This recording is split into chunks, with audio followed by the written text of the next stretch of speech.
starting in 3, 2, 1, go. Let's do it! Alright, so right here at the very beginning, we skip the cutscene. Princess of the All-You-Can-Eat Kingdom summons our hero, brave fencer Musashi, who's a hero of legend, because they are being threatened by the Thirst Quencher Empire. And she tells him that he needs to go get the magical sword Lumina in order to save the kingdom. So we're gonna go do that. First up though, we have to steal this kind of gunshot ability from the Blue Knight using our ability Fusion that lets us steal a bunch of different abilities from the different enemies that we run across, although we don't actually use it too often. We need gunshots so that we can shoot down that bridge, and then we also need it to destroy some statues up here.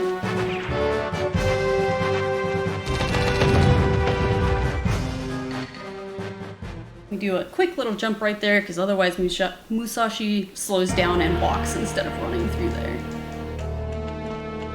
And then he's kind of confused because he's supposed to be going to something called the Spiral Tower, and obviously this doesn't look like a tower. But we're gonna fix that by destroying these statues. We stop in just the right spot so we can shoot them off screen so they're gone by the time we get to where we need to hit the switch and hit the switch.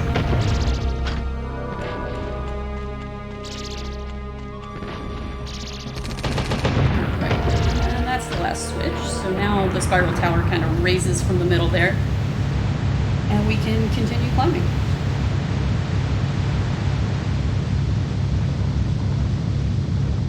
Right here, we're going to jump up the entire slope and kind of try to avoid some of the stuff that's rolling down at us. Jumping is faster when you're going up slopes,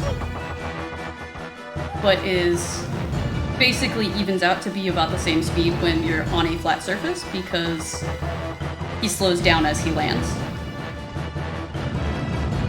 And then it's actually slower when you're going down an incline because he speeds up as he runs down.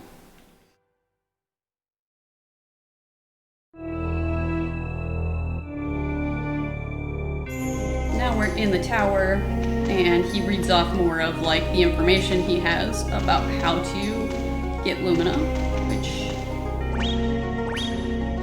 we have to basically make it dark in here. We're gonna grab some money from these bats, hopefully, so that we can buy some items in town.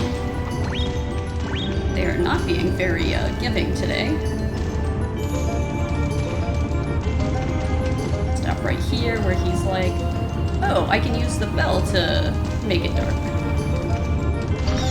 We'll keep jumping.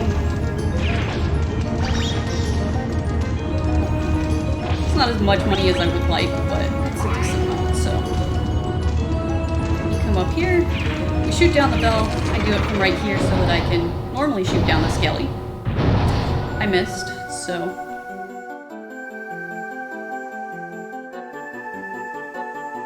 That's a shame. It's fun to shoot him down. And then we keep jumping and come up here. And this warps us up to the top of the tower. And then up here, what we are supposed to do is absorb these,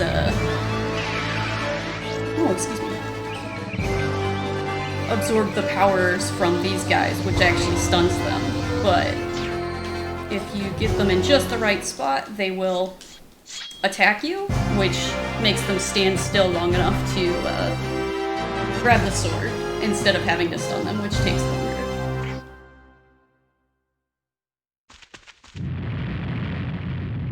Now we have a nice little auto-scroller with a few jumps in the first part, and then some janky collision in the second part.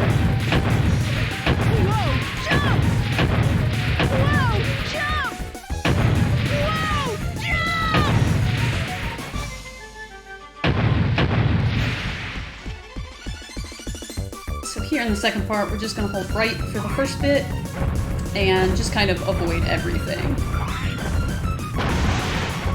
Fun little fact about the music right here, it's actually saved onto the disc in a different way than the rest of the soundtrack for the game. So it's, if you put the disc for Musashi into a regular old CD player, it will actually play this track, but nothing else. And then we just kind of run through rocks because what is glitched?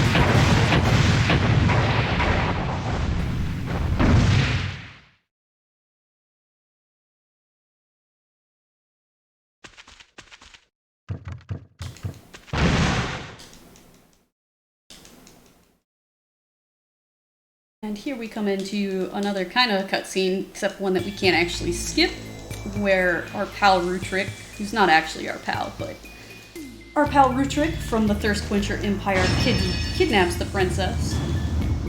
And she's like, yo, don't forget Lumina exists so that you can kill the flames right here with a spin attack. And now we have our first boss coming up.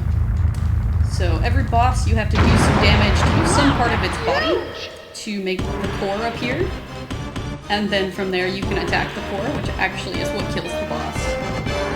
So on this first boss, it's his legs, so we have to destroy the legs so that we can access the core. We kind of go under him so that we're a little closer since we know we have to run all the way back and throw him out.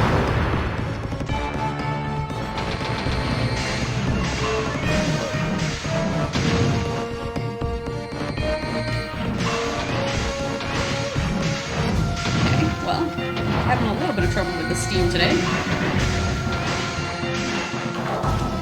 Okay.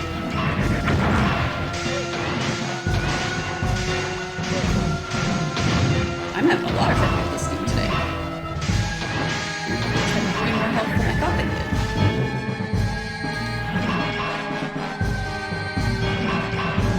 Alright. That's phase 2 down. Phase 3, we do the first half of his damage, and then we kind of have to let him do like the weird auto scroll. It's too far back. There we go. Yeah, so now he just does a little auto scroller where he attacks us some and then destroys buildings, and then attacks us some more.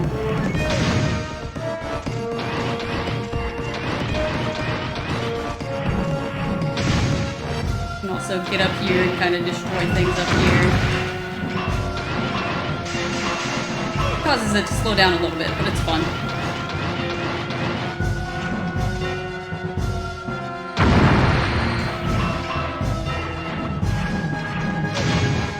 We're just going to move up here so that he jumps high enough for us.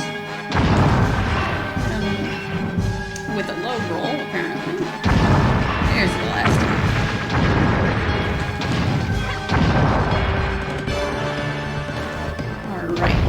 He's got a little bit of dialogue where he's mad about the princess. Hey, you forgot something! And he falls asleep.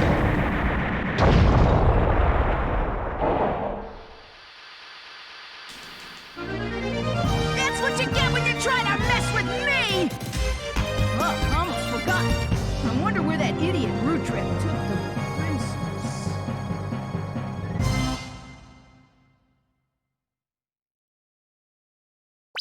And then we're going to skip the save right here because we're going to save here in just a couple of minutes. As a safety strat, coming up here in just a few minutes is a heavy reset point, so...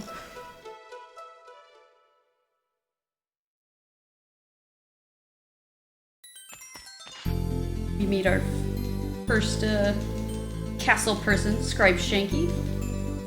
Tells us a little bit more about the mechanics of the game if we'd like. And then he tells us that the gondola is broken, but we can probably use Fusion and Lumina, which are our two swords, to still get down to the village quickly. So we do just that.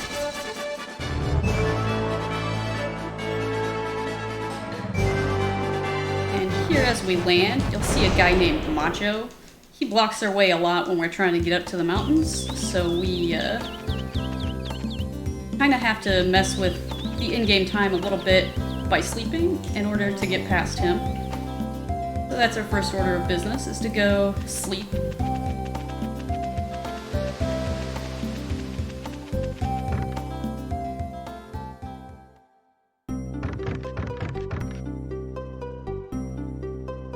Introduce ourselves to the innkeeper and then sleep so that it's late enough that he has left the area. And then we're gonna come save and go do this first trick called L jump.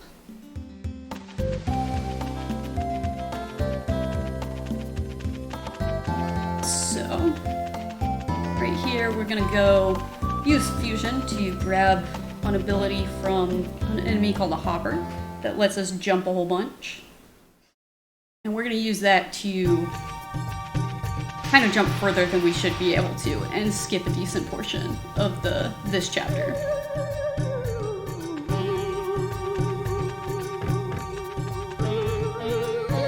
That's our friend the hopper. We're just going to come steal his ability and run back this way. This ability only lasts an hour and a half in game time, so we kind of have to move pretty quickly. So we do everything we can to get up to the mountain as quick as possible.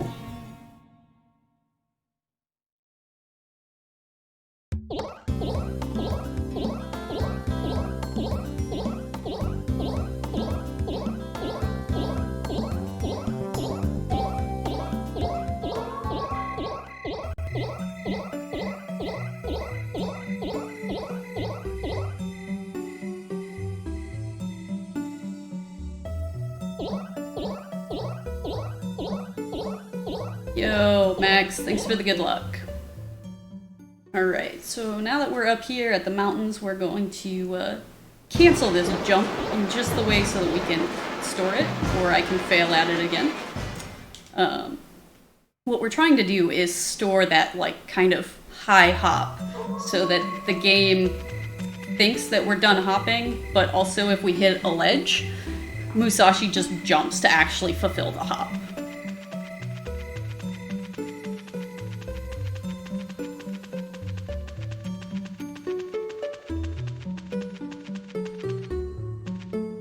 Alright. Let's go give this another try.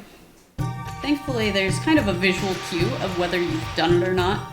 So right there, I didn't see any, like, puffs of dirt or smoke coming from Musashi's feet as I landed, which tells me that I canceled the ability too early. What you're looking for is a puff of dirt in front of him and a puff behind him, and for him to just stay landed.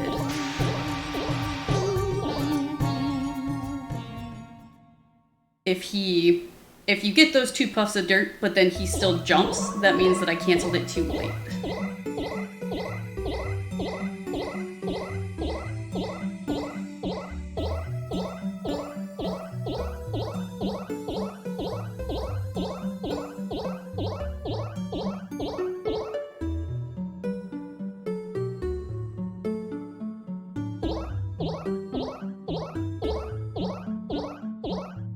Right, and now we're back at the mountain, so let's give this another shot.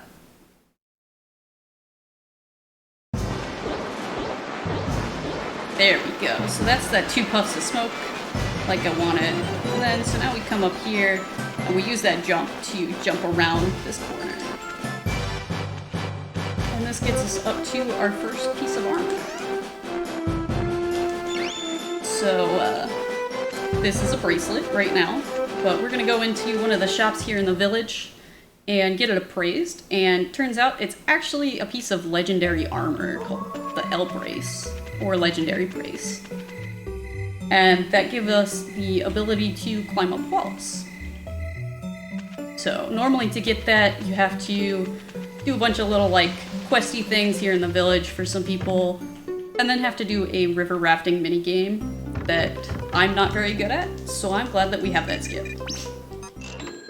So now that I have the brace, I'm gonna sleep until at least 11 in the morning so that that shop that I want is open. I might have actually slept too long. No, shop closes at 16, so we're good.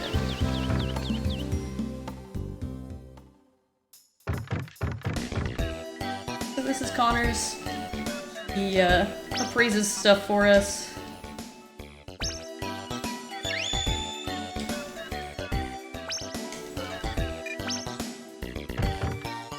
Now we have the L brace, and we can continue on.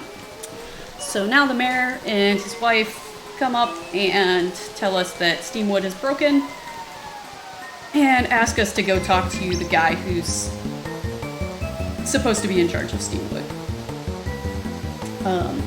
Some of the top runners have a skip that they do right here at this point to actually skip this next mini game that I'm going to do, but it is multiple frame perfect inputs, and I am still learning it. So we're gonna go do Steamwood like it's intended, at least the first time.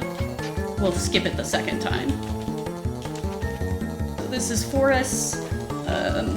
He is the one who's in charge of Steamwood, but he's like, I really just wanted to like sit around and get paid for drinking coffee, so here's the manual for how Steamwood works. Go fix it. So now we gotta go up to Steamwood and fix it.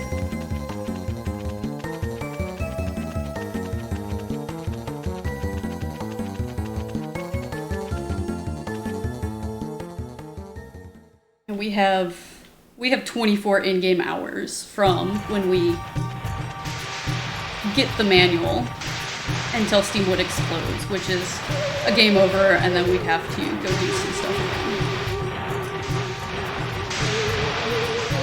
And unfortunately, the in-game hours do not match real time, even like by seconds, so that clock moves faster than you would expect.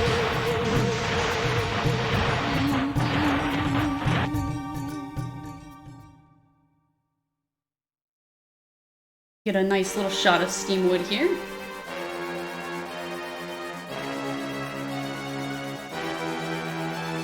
And then we have to learn how the minigame works. So we come up to the door and it teaches us how it works. Basically, we have to hit the X button at the right time to fix the valve, basically.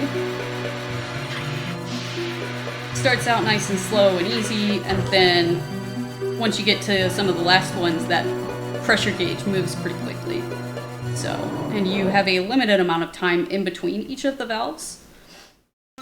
If you miss that timing, then you have to actually start all the way back over at this valve one that I'm coming up to.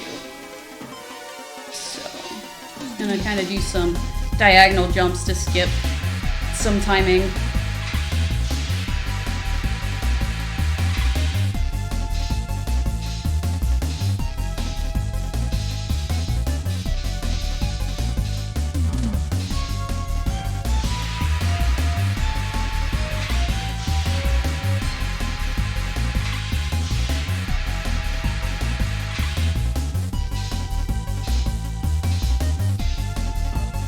So this one, we actually do diagonal jump because it makes it easier to get over here, because you can't walk through the steam.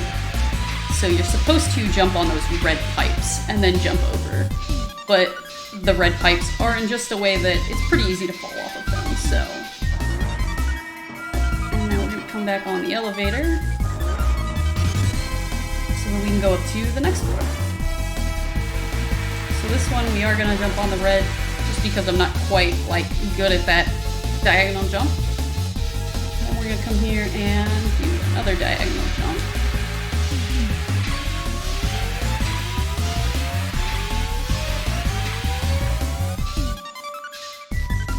And continue. So you'll notice that the speed the pressure gauge goes up has kind of increased, and the valve timer there in the corner has gone down. So it's only like 35 seconds in between for a few of these.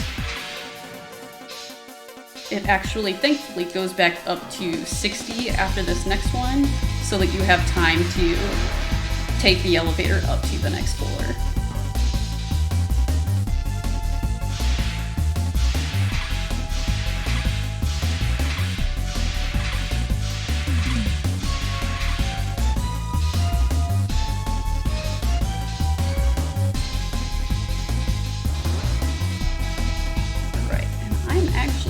going to kind of sleep on the elevator to pass the time a little bit quicker so that the next skip is kind of set up a little better.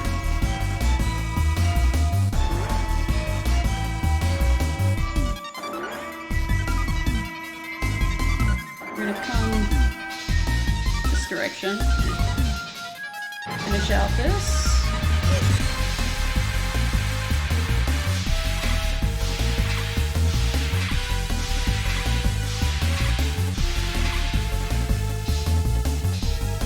That is the second to last valve, and then run all the way back around to the other side with the last valve.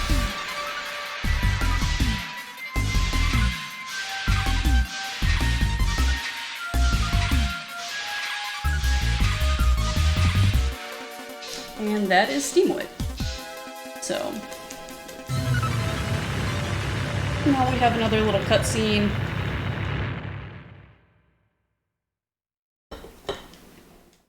And our pal Forrest tells us that he saw some dude with a cape, which is Rudrick, running off towards the mountains. So we're gonna go back up to the mountains.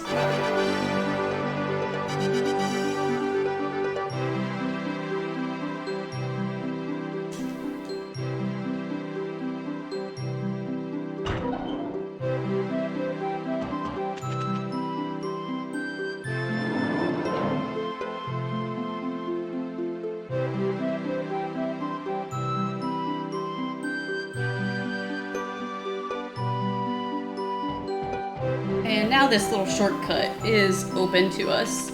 If we had tried to come through it before, there's actually steam blocking the way, so we can't run through here. But we can take the little shortcut back to Forrest's house, and then we can just jump down and go back to Twin Peak.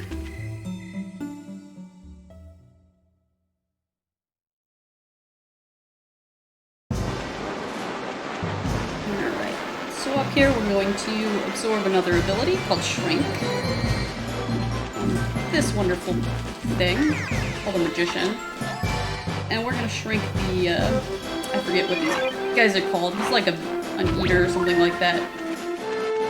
That's the only enemy that once you kill is gone for good. All of the other ones actually respawn if you leave kind of the area that they're in. So those magicians can be a little annoying because they do disappear and reappear right in front of you. So coming up here in a second, we're going to save one of the fine people of the castle. There's 35 of them in total, but there's only 3 that we have to save. So we're gonna come save him and skip the rest. This is Mercenary Meatloaf.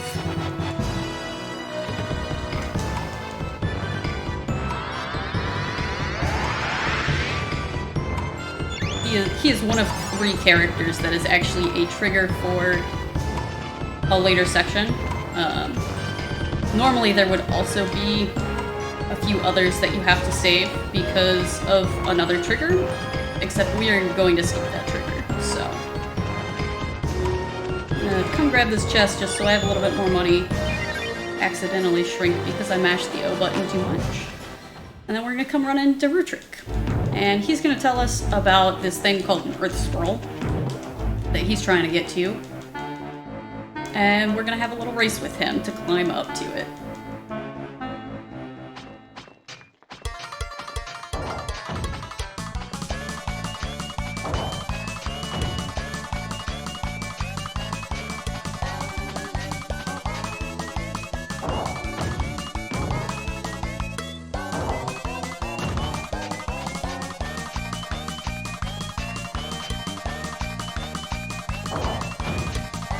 So the reason we can't come up here before now is that section that I just passed is actually stuck out until you open Steamwood. But there is a skip that can be done that's extremely difficult to skip around that so that you can just come up here and grab the Earth Scroll.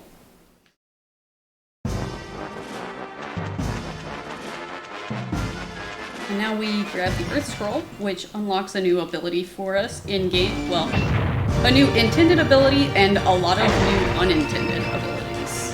Hey, the Nab, what's up? So whenever you swap scrolls in the menu, it actually resets a lot of the flags on Musashi. So we're able to use that to do a lot of fun stuff, such as jump storage and things like that. So.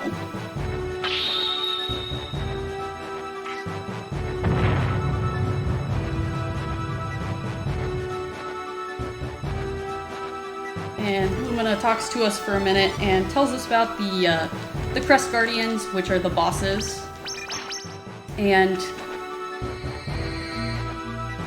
you're supposed to defeat one for every scroll that you come across, but we skipped the first one because why not? Because we can. So the first one is a very RNG heavy boss, and we have a way to skip it, so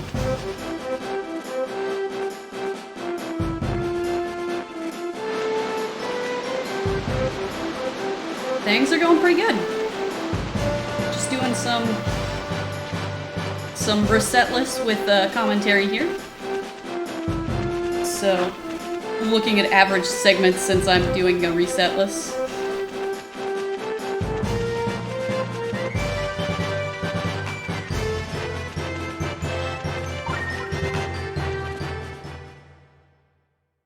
Alright, so now we're gonna come up and a character who we should have met by now but haven't, named John, comes up and talks to us. He's the one that teaches us how to build the raft so that we can get the Eld Race. And he shows up off and on throughout the game to kind of just give us more information because he's a treasure hunter, so he knows more than most people. And then, so right here, we are supposed to go talk to the steward at the castle, who would tell us that we need to have saved 4 people from a specific list of castle folk. But instead, we're gonna come grab a different hopper and use our newfound easier jump storage to skip some more stuff.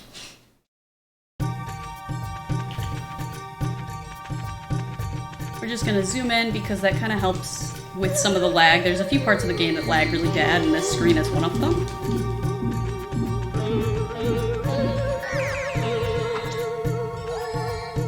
And we kind of try to wait as long as we can with finishing the fusion absorption so that we have enough time to do stuff. That's actually the fastest hopper to use for the earlier L jump, but it's also a tighter timing at the top, so.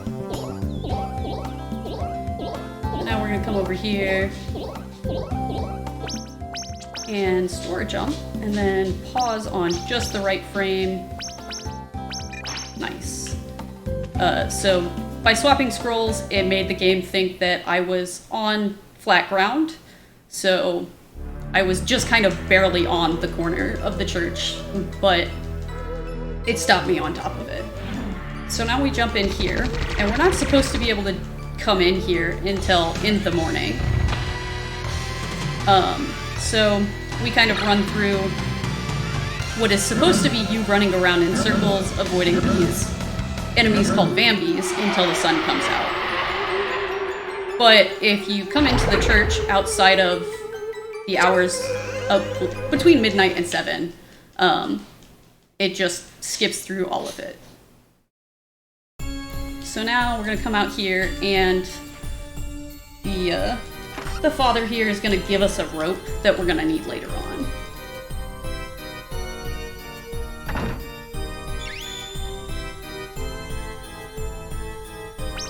And then he's gonna ask us to bring back the bell because somebody stole it. We're not going to because that takes time, and we have a skip for that. So right here we get to do some more skips because so you're actually not supposed to be able to come in here until you have the double jump ability. I think I might actually be too high.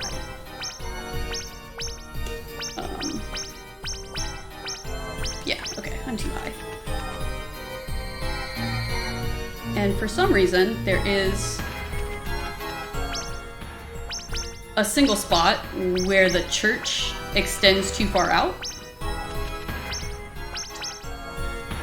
So we can, by floating in the air over here, we can jump up here and land on top of it, and then jump out.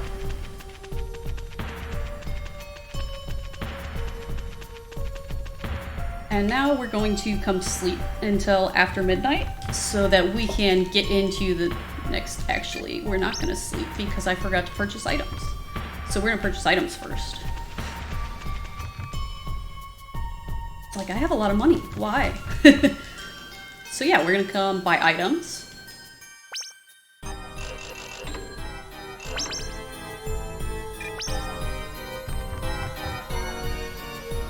And then we're going to sleep until after midnight so that we can get into the next dungeon.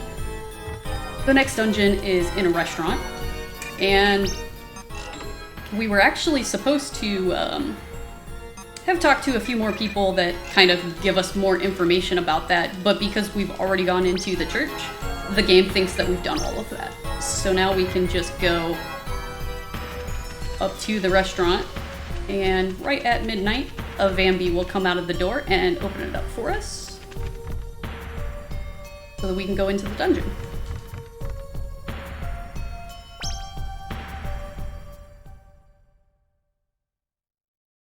Now we are in the restaurant dungeon, which a lot of people really hate because some of it's pretty difficult.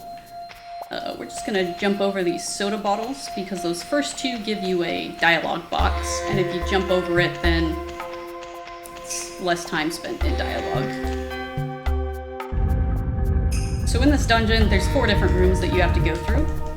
You can do them in any order, but because you have to have enough BP in order to use an ability, we go through this bowling room first. We're gonna come up here and jump past some of these bowling balls, and then grab the bowling ability.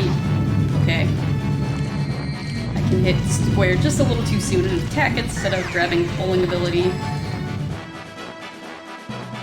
And then you're also supposed to use those kind of outlets to stay safe right here, but instead we just kind of jump out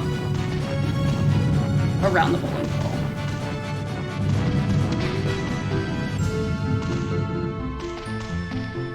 And in this next room, we actually just take damage because the arrows that spawn are pretty random, and it's difficult to dodge them, so we just kind of run through and take it.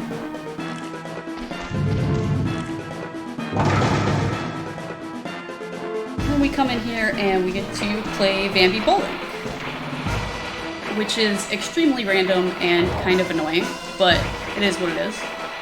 Basically, okay, that's not what I meant to do. Basically, the Vambis kind of move at their own pace, and so you just kind of have to hope that they actually do what you want them to. It is possible to get a strike, but it's extremely difficult, so. And then instead of taking that platform up, we're gonna come back here because this is another one of the people we need to save.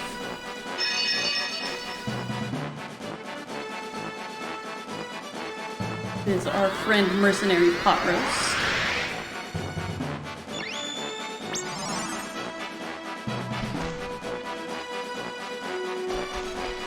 Alright, now we're gonna come up here and we're gonna kill an enemy that attacks you if you look at it, so we just kind of back up to it. And then we have like an Indiana Jones room. And we can actually sleep in here in this next section for a little bit because it just like makes us stand up when we get to a certain spot. So instead of squishing us, it just kind of pops us up here. And then we jump up and do another round of Vambi.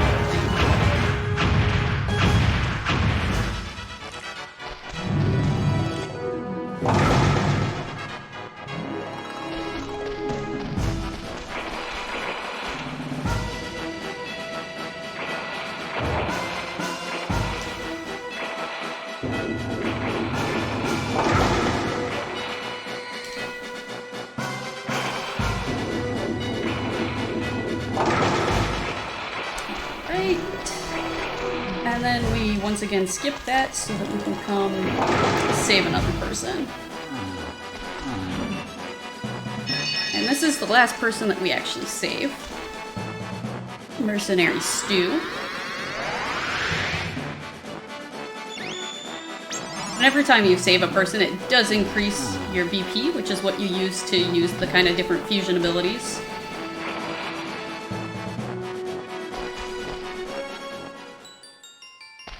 And we're just gonna come break this core looking thing. And that opens up a portal back to the start. So this is another spot where my path actually differs from most other runners of the game. I'm gonna come to the platforming room because it's actually the one that I find the most difficult. So I like to get it out of the way early.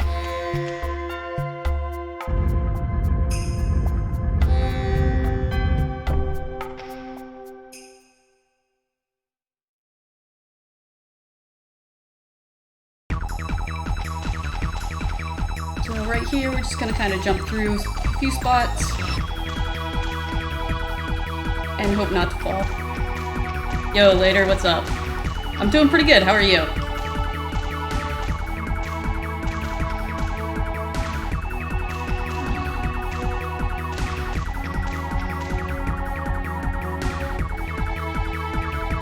Alright, so this room we also just kind of continue jumping through, except if we fall, we can actually get hurt, which is pretty annoying.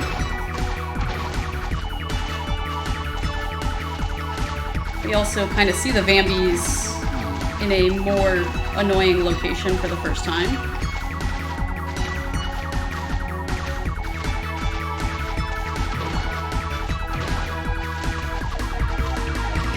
That was close. Alright, and in here there's lava and spike walls, so we get to deal with all of that. There is a way to kind of jump around the spike walls to make it a little easier, but I tend to miss it. And the spike walls push you off if you hit them, so. Took a lot more damage there than I really would have liked. There's a room coming up that I tend to take a lot of damage in. That's why I have the gels.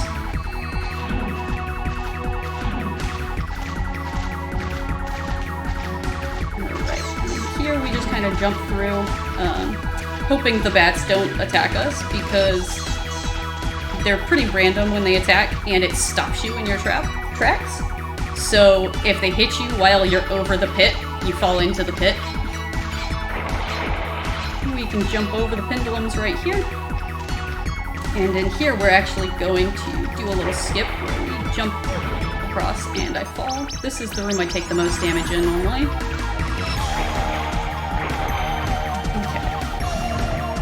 Can jump over there and skip a bunch of the room, and then we can come down here and skip more of the room if I don't fall. Okay.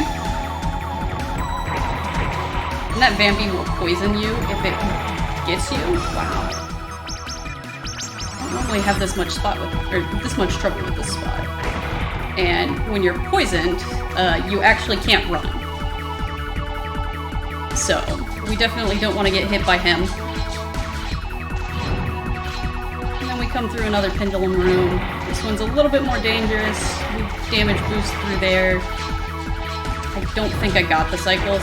Yeah, no. If you do it right, you can get the cycles just right to where you don't have to stop there and wait for the pendulums. But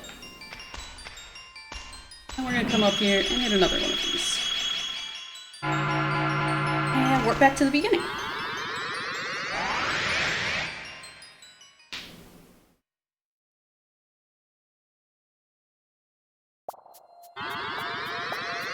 Alright, and now I'm going to come into what we call the ghost room, because there's some rooms that you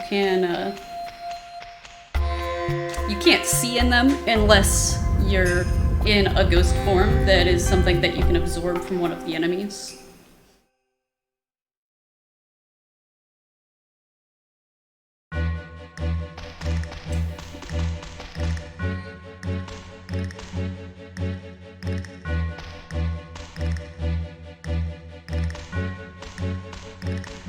also gonna do a stored jump right here to skip some stuff. I can go. You basically, if you have to pause the frame after you hit the jump button so that it looks like Musashi has started jumping, but he hasn't left the ground yet. And then we're gonna do another one right here to do that again. And kind of have a fairly specific path we have to take. Otherwise you fall like that. It wasn't quite in the right spot. So... room is... okay. I'm gonna go out and reset this room.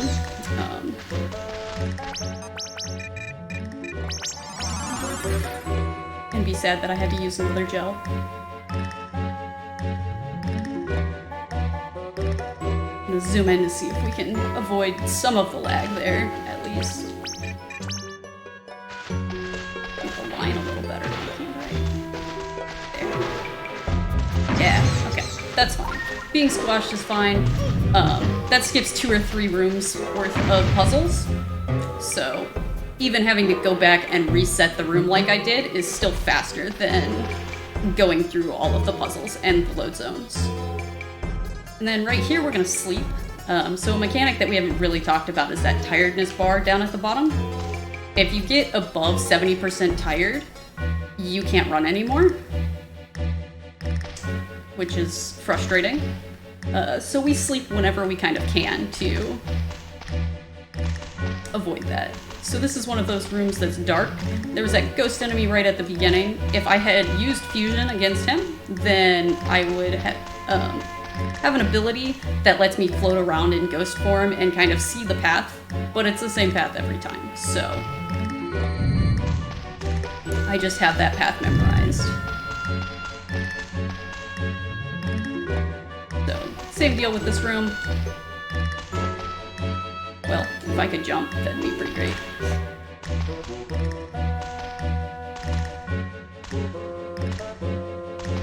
Jump through the path, skip the corners, and come into the next room. This room is another room that's dark and there's spikes in it, so we have to be careful. You just kind of want to fall as close to the edge of those platforms as you can, all the way down to the bottom. And come into the last of those kind of ghost maze rooms. Jump our way through it.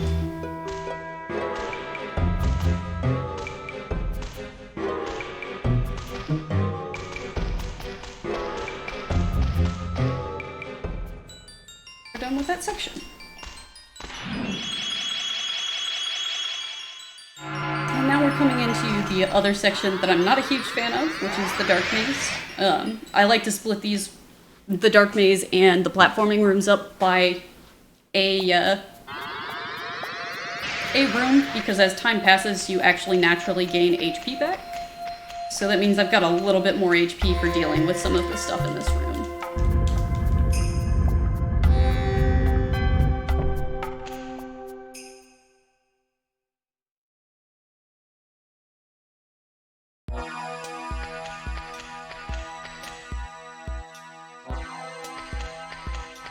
Right, so first we just kind of jump across here, try not to fall, come up here, and then we pick up this Vambi, and we throw him, and he hits that switch so that we can safely make it all the way across here.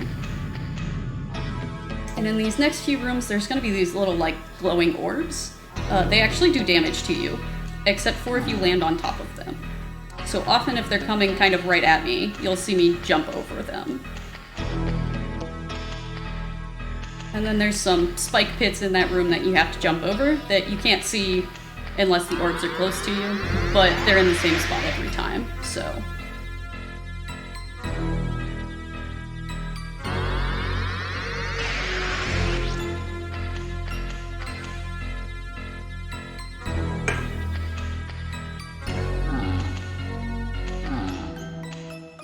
And there's a fun little property of your sword that right as you swing it, the hitbox actually starts behind you. So we have those bats that are kind of lunging at us, that if you time it just right, you can actually hit so that they don't hit you with the back of your sword. Run past this Bambi real quick, and come into another room with some more bats.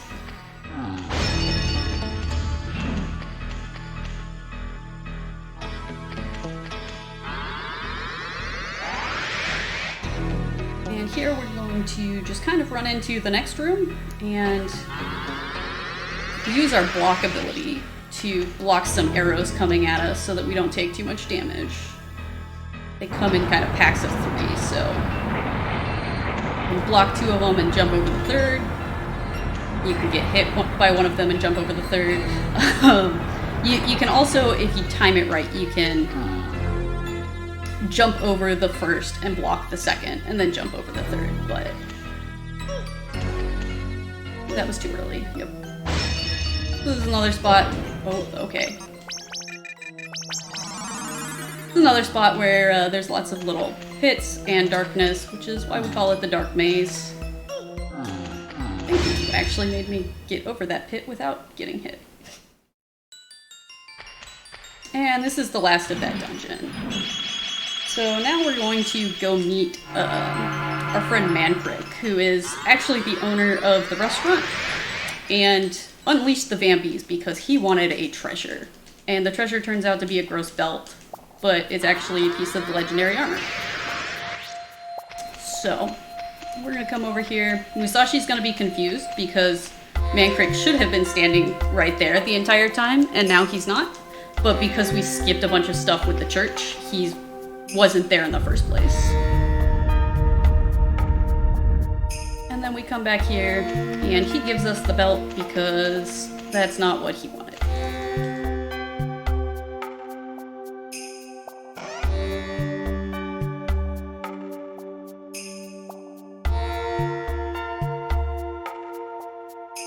Thanks for the ugly belt.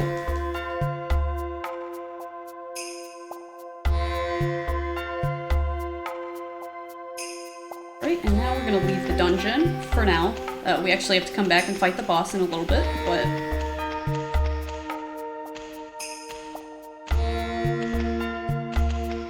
we're gonna come out here. We still have to jump over these bottles. So if we run into them, they will still do the dialogue.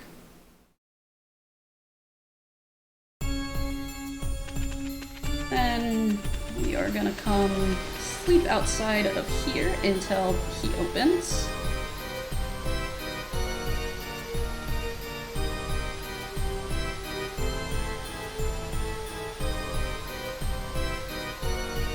Come on. Normally my timing is a little bit better, so I'm kind of closer to when he would open, but and we get him to appraise the ugly belt, and that's the legendary belt. So now we can double jump, which we can super break. So almost immediately we are going to use the double jump and break things. So Mancrick's basically like, yo, I was gonna be better and make the restaurant better, but for some reason the well doesn't have any water. Can you take a look? You need the rope. Go talk to the priest. And we've already done all of that, so we just stick the rope in the well and jump down. And here we're gonna do our first infinite jump.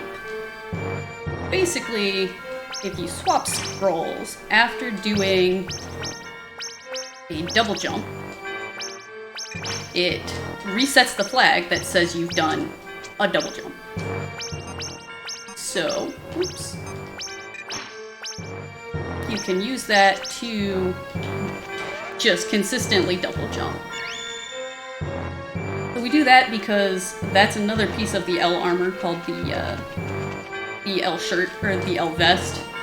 And that makes it so that when we're charging up Lumina and the abilities with Lumina, we actually charge up faster, which is super useful for this boss fight that's coming up. Now we have the water scroll. This makes it so that we can kind of put a bubble around us, which lets us walk on water and also shoot bubbles at enemies. It's not useful for most enemies, but it is used for this next boss. You'll also notice that there was a giant circle that I kind of jumped over down here. that's called a water crest, and there's crests for each of the different scrolls, but you can't actually use them until you have defeated the related boss. So we'll need to do that later so that we can drain the well correctly. You can also kind of see the bell there in the corner. We're supposed to grab that for the priest so that he gives us a little angel statue that we use to get into the boss, but we can skip that. So we're gonna come sleep so that we can get back into that dungeon again.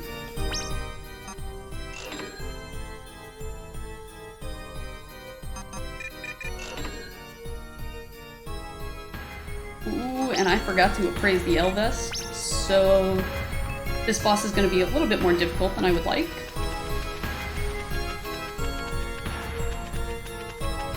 But that's okay. We'll get it appraised after this. Maybe I missed something. I did indeed. I missed the boss because we couldn't get to him. Jump over the soda bottles again. Now we're just going to run straight down. Double jump across this pit. And then this is the door that you're supposed to use that angel statue to get through. We're going to use the torches to get some extra height so that we can just jump over the door and into the loading zone. And then we're going to use that jump ability to skip over this because it's faster than using the water scroll to run across there. We're gonna come in here and we're gonna do some diagonal jumps that are a little difficult to skip some platforms. Okay, I didn't think that one was gonna make it.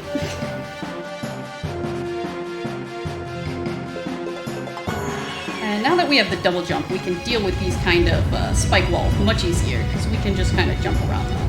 And then we can also skip kind of that upper portion of this dungeon by just triple jumping to here.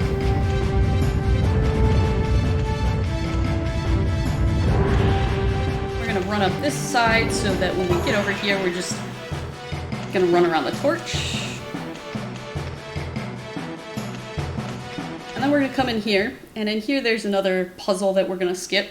You're supposed to use the water scroll to put out all of these torches, and that actually is what opens the door to the boss. But I'm going to use the triple jump once again to jump over the door and into the load zone. And now we have our next boss, the Relic Keeper.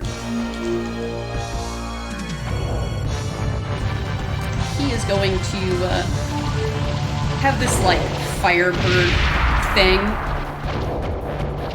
that we have to kill with the water scroll in order to get his core to come out.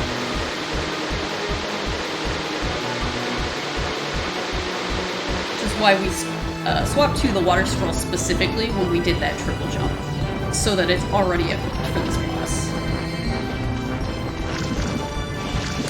So we're gonna come over here and jump up and down to hit the boss. Things are going to be a little slow since I don't have the Elvest. It's going to make this boss a little slower, but as long as I'm careful, it shouldn't cause any issues. Just going to wait for water to wear off so that we can hit the core. And do it again.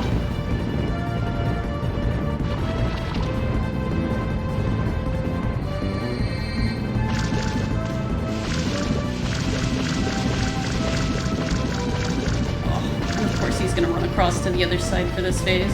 Sometimes he just kind of comes straight at you and does that, so that you get kind of a quick into this phase. And then you just run behind him and shoot the water at him. And then we have a snake phase where he just jumps around a bunch. I just move away. Ouch. It's been a while since I've actually done this fight without the vest, so...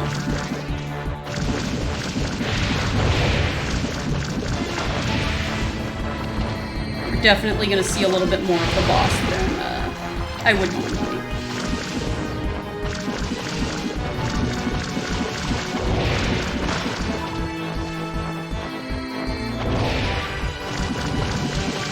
Normally you don't want to see a second snake phase. But since I don't have the LVS, it's inevitable that I'm going to be slower for everything.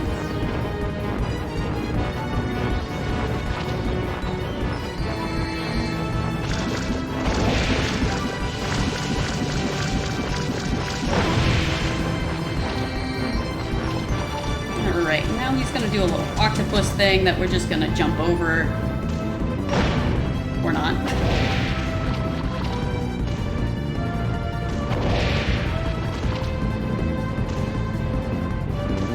He is going to go back to a phase that we can attack him again.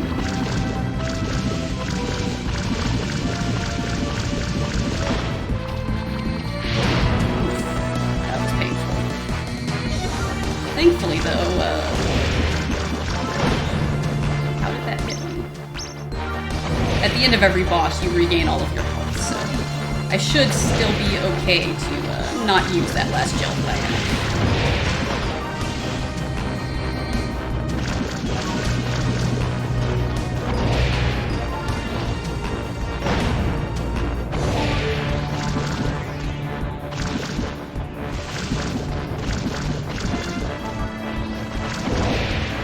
Hit him even a few times.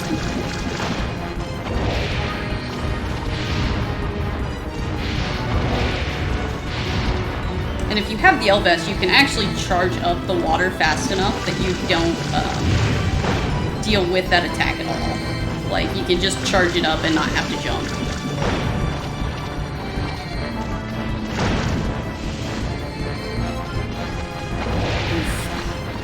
Alright, we're gonna get another octopus phase.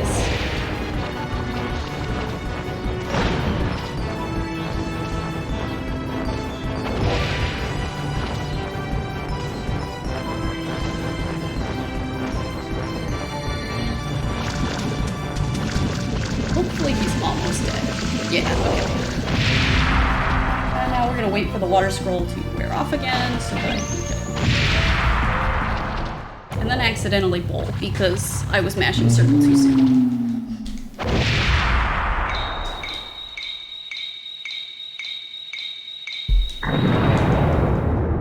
And that ends chapter 3.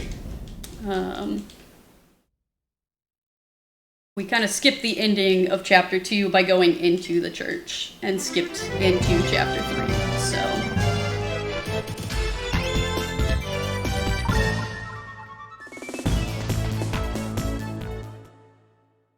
Now we are going to go ahead and go get the Elvest appraised, so that I have it for the next boss fight, because the next boss fight is kind of a pain if you don't have it. Like, more of a pain in my opinion.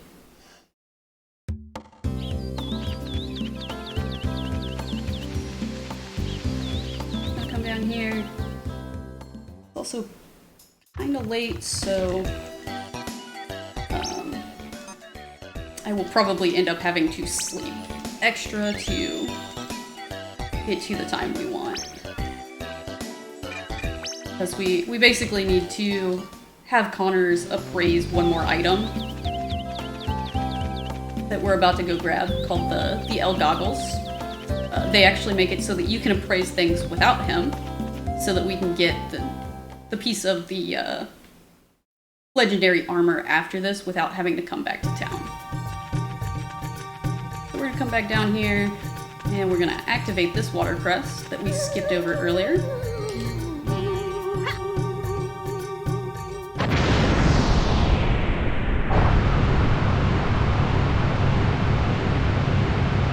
Which makes this water go away so we can grab this chest down here. And this chest is the one that has the elk goggles. And then jump up here, we're gonna grab the hopper for his intended purpose, and hope the magician isn't too annoying to us. Like he's gonna be. Okay. There we go. He likes to body block you, so.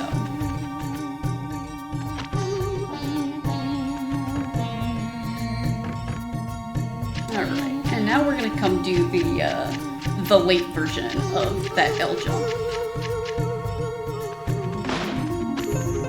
Hopefully, nope, I'm gonna be too late and have to sleep some more. Okay. So when you come into this next screen, time actually stands still. So you want to get in here early enough that you'll still be able to make it to Connor's before 1600 when he closes.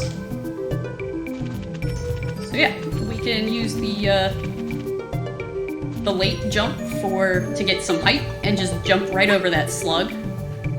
You're supposed to fix the gondola as well as do a few other things before you get what you need to make the slug go away. So now we're gonna come down here and get the fire scroll and do another little mini boss fight. This is with a character named Kojiro, who is actually a real person. So Musashi is based on a famous Japanese swordsman who fought with two swords. So we are in an area called Dragon Island, which is where it is thought to have happened a large battle between Musashi and his rival Kojiro. So we have Kojiro here, who was also summoned by the princess while she was kidnapped to supposedly help her. And that ends up not working out for her so well. So here we have Kojiro, who's like, yo, you should beat me up. And Musashi's like, yeah, but I have new cool abilities. And he's like, okay, but I have the princess. So you fight him anyways. And you can actually only hit him after he does that die ability or the take that fire thing. All of the rest of his abilities, you can't hit him after, so.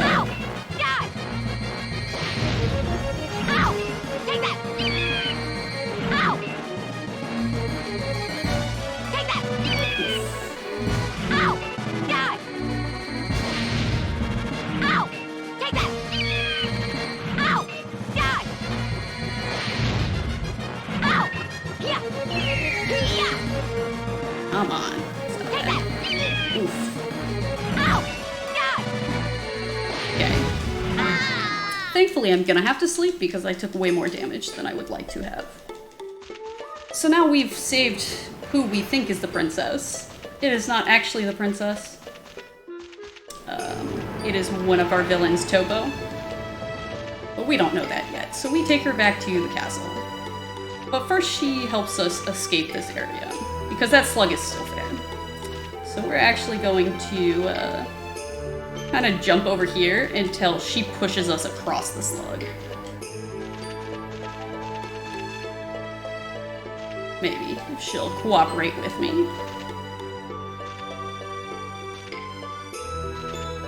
We haven't really found a consistent setup for this trick, so it's kind of just jump until she does what you want her to, like that.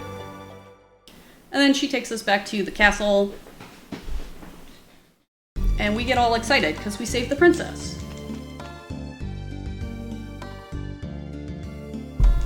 But it was actually Topo.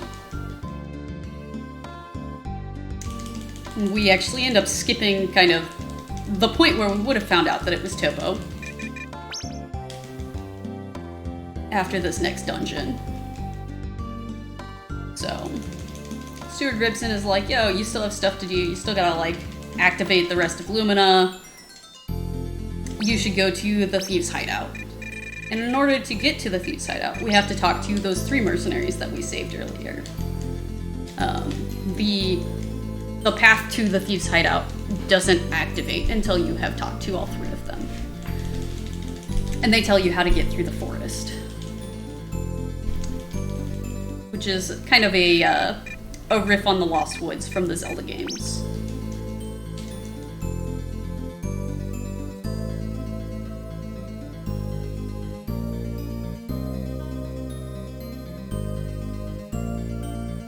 each of the 3 mercenaries there has a piece of a note of how to get to the hideouts.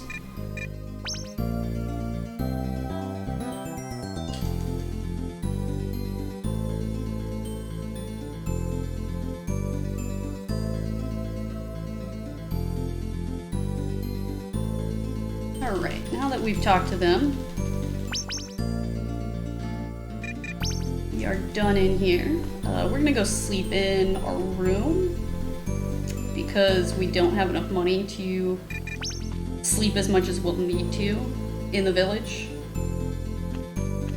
This is a little bit longer. It's got extra load scenes and stuff like that, and the extra cutscene. Glad you're enjoying it, the nap. So yeah, so we try not to sleep in the castle if at all possible because it takes longer. 7:45. We're gonna go sleep in the village for the last like 4 hours. Actually, I'll probably just sleep on the floor outside of so that I don't have to go through the load scenes again.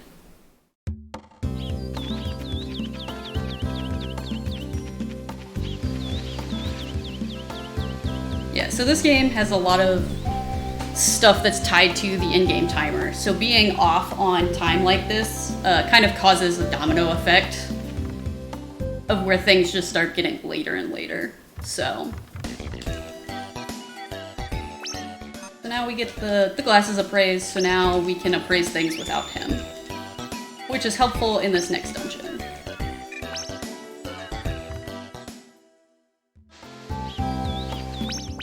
We're gonna swap back to the water scroll so that we can walk on water.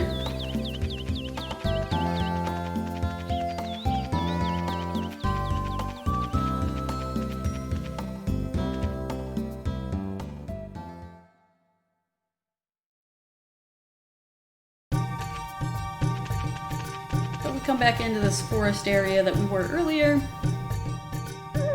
We run back to where the hopper was that we used to jump over that slug for slug skin. Well, if I can jump on the bridge.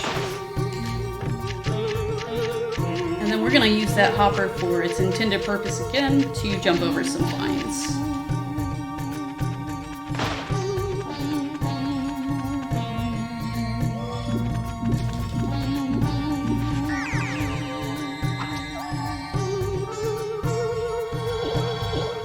Come into the meandering forest.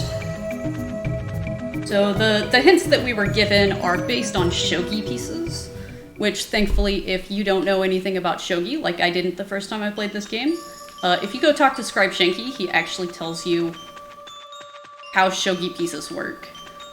So a gold piece can move forward. So we go forward to the left based on what the one of the other mercenaries said.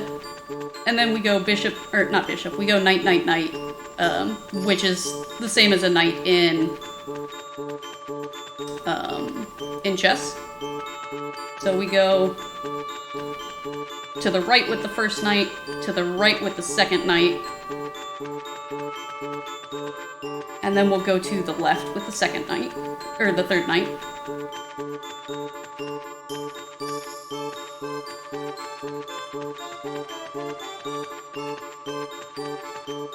There's our 2 screens, and then left for the third knight, and then the last piece was a bishop, so we just go up for the rest of the way to the Thieves' Hideout.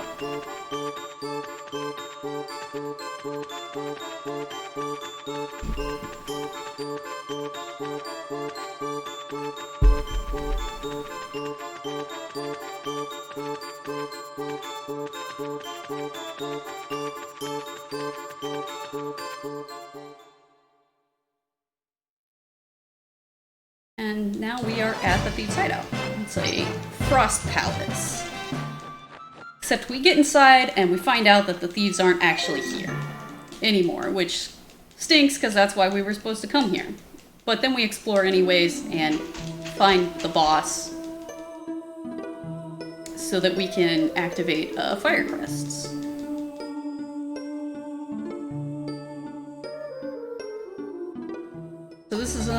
another spot where my route differs. I do an older route where you pick up this hopper and you use him to break through the door here. Except I threw him incorrectly. So now I'm poisoned, which is not great. So we're gonna kill these guys until I get the antidote drop. If he'll come back here, we're gonna kill him. Okay.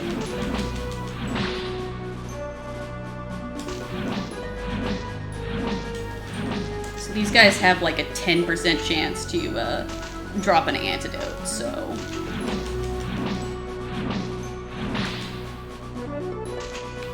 like that. But now I have to kill this one since I kind of jumped away from him so that I can grab it. Okay, now we're gonna come back up and grab this one again and throw him correctly so that I can clip through the door. And basically his collision is stronger for some reason than the door's collision, so we can just jump over through it.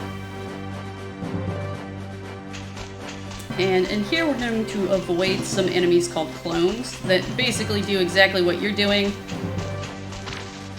Well, he jumped up. Okay.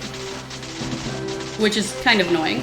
And we're going to grab this chest, which has a big straw, because it's worth a decent amount of money and sets us up for the most part for the rest of the game. We're still going to grab a little bit of extra money as well, just so that we can have plenty of items.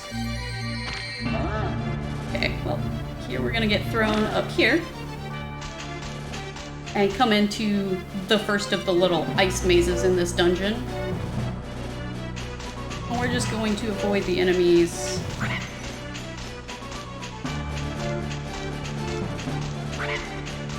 And grab some money, and those coins actually respawn when you leave the room, so we can actually real quickly gain a lot of money. And in here, we're gonna come do a puzzle where we aren't allowed to get hit. So we have to deal with some of these clones, and we do it with a counterattack. So once you hear your sword tink, you can counter, or you can miss the counter and have to restart the room. And counters do a ton of damage. So they're not super useful in a lot of places, but this room and one of the later bosses is extremely useful.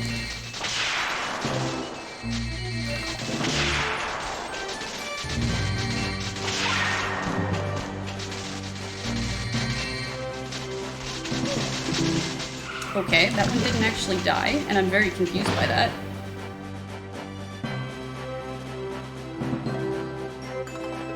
So what happened there, I'm not entirely certain what happened with the other clone, but that last clone, I hit triangle too late, so instead of it countering, it just used my Lumina ability, which is currently the water scroll.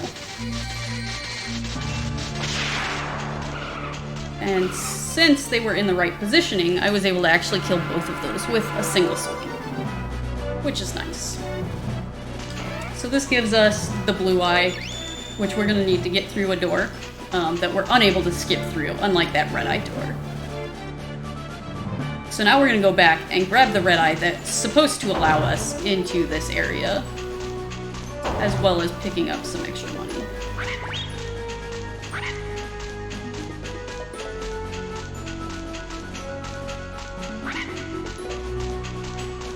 Dodging the Haya wolves, as we call them. That might actually be their name, but they just kind of jump and Haya, so... and use an ability called D-Kick, which is pretty great.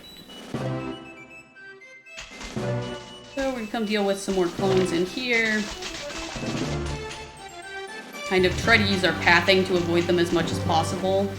Ooh, those are in bad spot, so we're just gonna go ahead and kill it. And kill this one as well, apparently.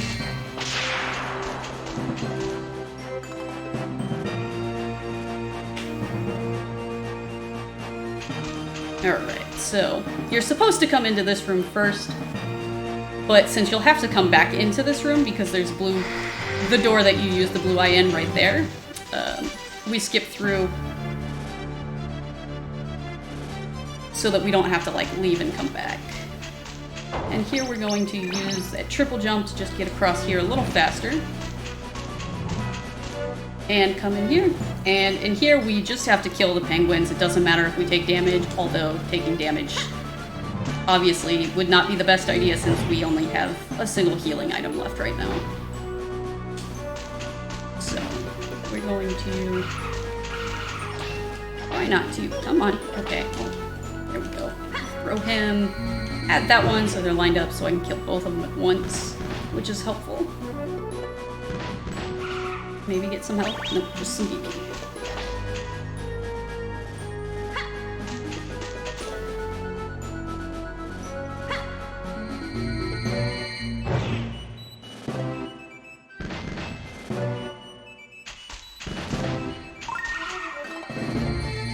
Still no health. They are not being kind to me this go round, but that's okay. I also didn't get hit as much as I normally do, so that's good.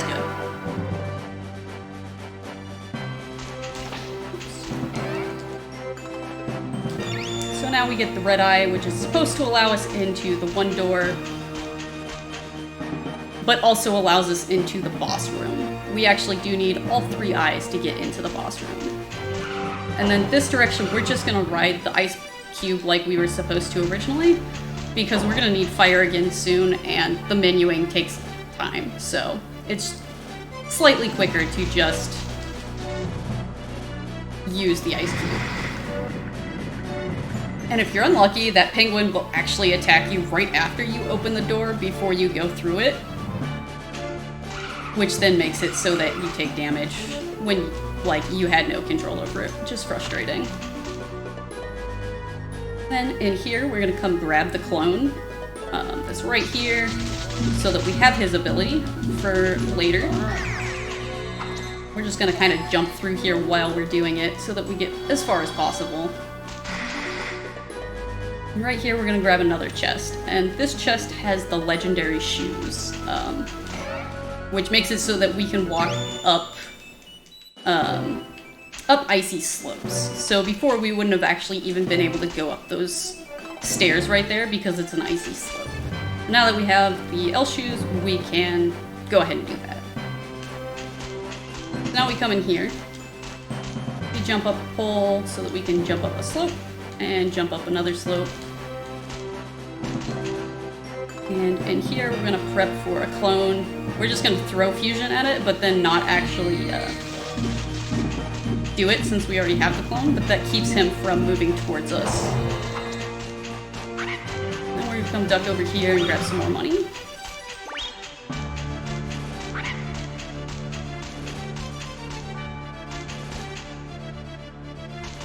Jump over that clone.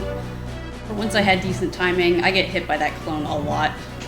And this is where we're going to drop our clone so that the throwing dude will attack it instead of us.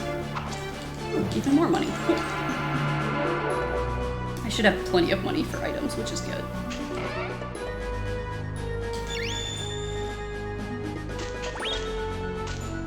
So we're gonna come back out this way. And now we have all 3 eyes, so we can go through the door and get out of here. And now we are going to grab D-Kick from the High Owl Wolf so that we can move a little faster in a few places. I'm a little low on BP, so I'm not going to use it too much here in the dungeon.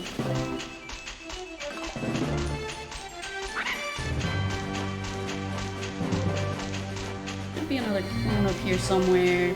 Okay, he's down in a good spot for once, so I didn't hit him.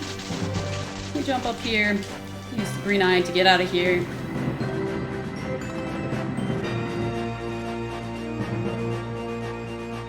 So I know I talked about the tiredness earlier. Also, if you run out of, I think it's below, I can't believe it, or can't remember if it's below 50 or 20, but once you're below a certain amount of BP, you actually can't run either. So I'm gonna be a little bit more conservative with D-Kick than I would normally be. And then, so up here is where we need fire, so that we can melt the ice right here at the 3-eye door. And then we can open the door since we have all 3 of those eye items.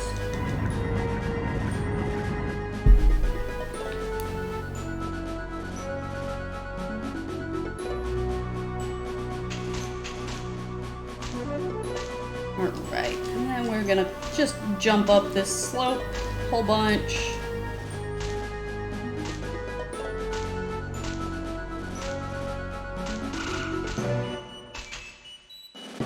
Then we're gonna come light a couple of torches so that we can get into the boss. So here in the boss room, so we actually come into a room that gives us a little cutscene first. Kind of shows us an image of the boss. It's that frost dragon.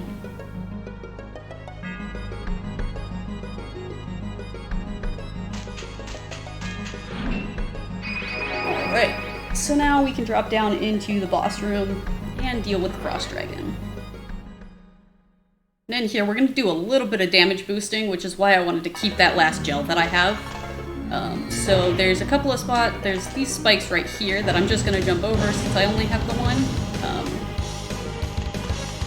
During the fight, there's a bunch of them though, so on those ones I'm going to damage boost across, and then use the gel so I don't die. So right here, we're just going to kind of get into position so that we can hit him real quick and get him down to the health for the first phase.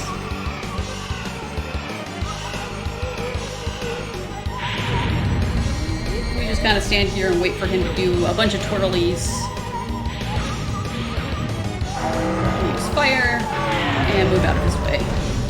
Then we're going to come over here to the side because he's going to dance around for a bit, and then he's going to break that corner chunk of ice for us. We're just going to sleep a little bit, make sure that we're not too tired. Also gets us closer to the time that we want. Connor's shop is closed on Mondays, and we need the money from that big straw that we bought. And I meant to jump on those spikes instead of over. So yeah, so here we can, if I don't mess it up, we can jump across all of the rest of the spikes without having to melt them. And then I can use my last gel and come into the second phase of the boss. And right here, I'm going to kind of hide in this corner as much as possible. Because he does this attack where he just kind of slams at you, and then he spits ice. If he doesn't hit you with any of the icicles, he does another attack that's an ice beam that takes a lot longer. Now we're just going to jump because he's going to do a swoosh and come back to our little corner. So normally those icicles will push you backwards, but for some reason they don't push you back too much in the corner. And I messed that up, so I'm just gonna... I messed that up again, so...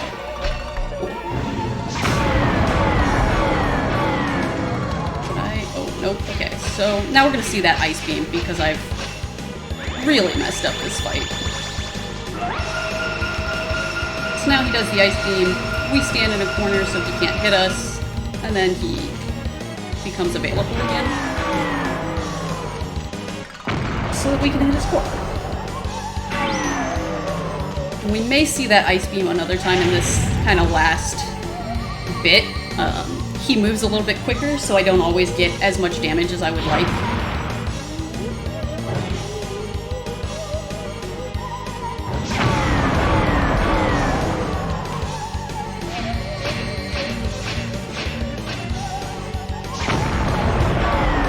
Definitely gonna ice beam.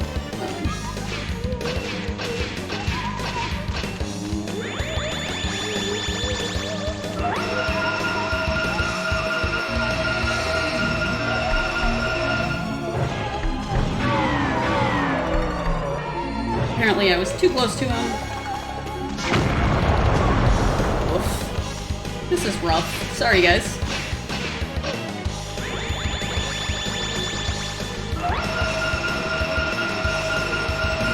It is getting us closer to Tuesday though, which is kind of what we need since Connor's is closed on Mondays.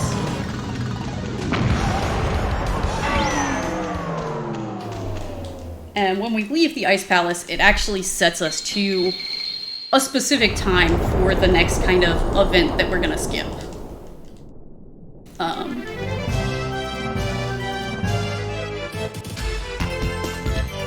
I forgot to split there.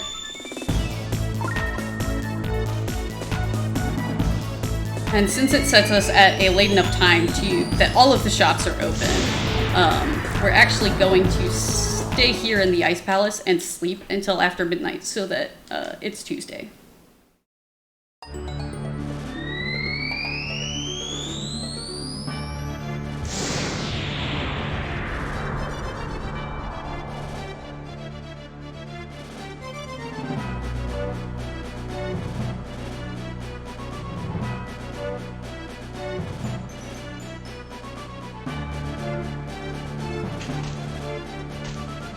Alright. Okay, good. I almost de-kicked out of there a little too fast.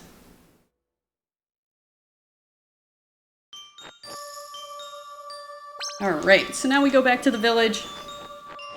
It sets us to, I think, 1300. The mayor talks at us and is sad. And we get a cutscene that we skip.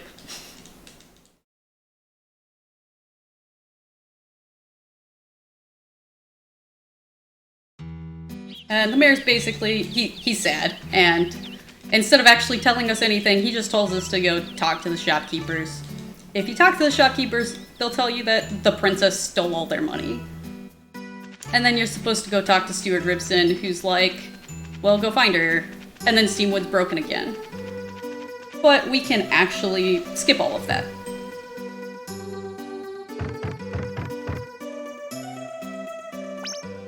So, since we didn't fix the well earlier, like we were supposed to, we can kind of get things in a better timeline for us, so we don't have to do Steamwood a second time. First, we're gonna buy some items. We're gonna get S Revive because it automatically revives us if we die. And then we're gonna get some cheeses. Those restore both health and BP, which we're gonna need in the last chapter. And then lots of W gels, so that we have plenty of healing.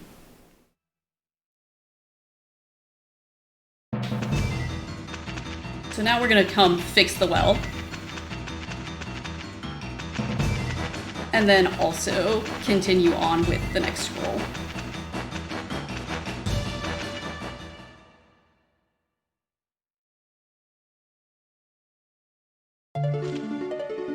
Gonna use a triple jump, get across the water here instead of using the water scroll just because it's faster again. And now we're gonna hit this water crest. And this activates a cutscene where we meet two of the three Leaders Force characters for the first time, both Ed and Ben, who are bosses in a little bit, who were the ones that stole the bell from the church.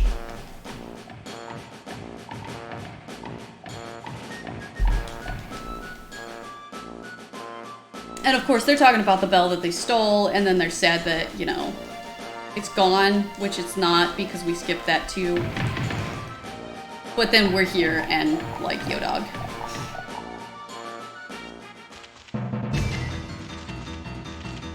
Alright, now we're gonna come through another little hallway here.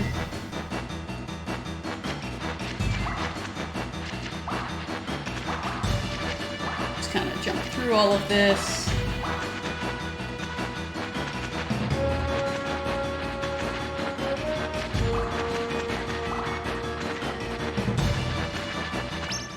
We're going to swap to the fire scroll so that we can activate the next crest.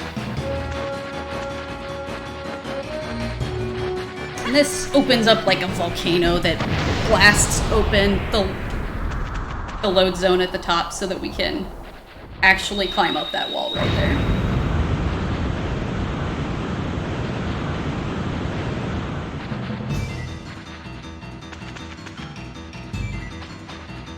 And we also get the first instance of our quick climb. So now that we have double jump, once you've done a climb, you can just double jump and it keeps climbing, which goes faster than the climbing. So, I'm gonna climb up a little bit more and get us the wind scroll.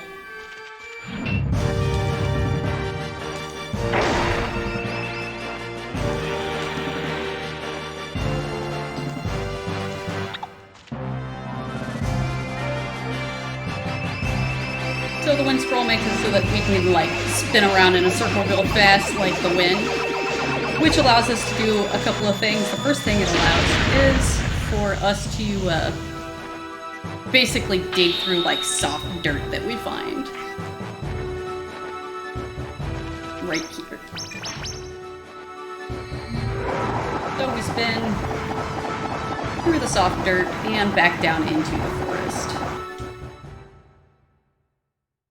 where we run into Ginger Ale and Bubbles. And they turn us into a Bencho. They were actually going to steal Lumina from us, but then Bubbles got a little trigger happy.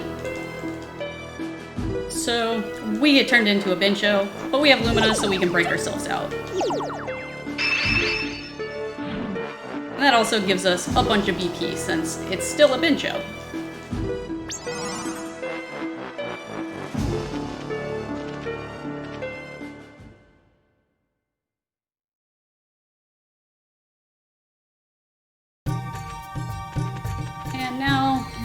We're gonna use the hopper again. There is a skip that you can do to skip over this so that you can keep D-kick, but I'm not super great at it, and it only saves a few seconds, so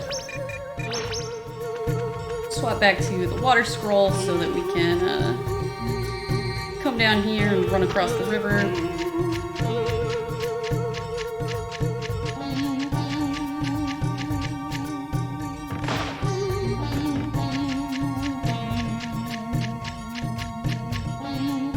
And now when we get back to town, there's gonna be like crazy music, and we have to figure out why. We get a gut feeling that something's wrong because the music changed.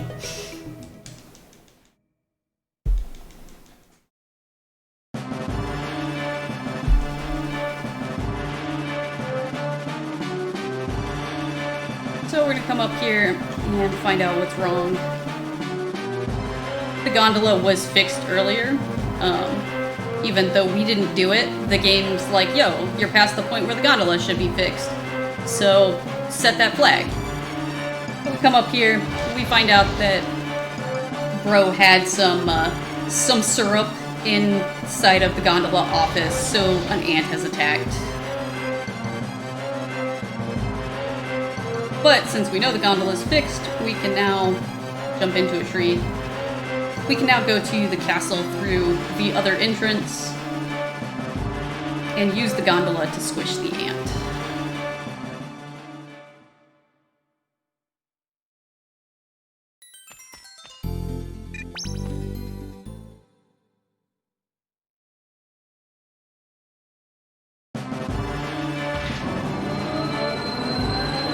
Zoom!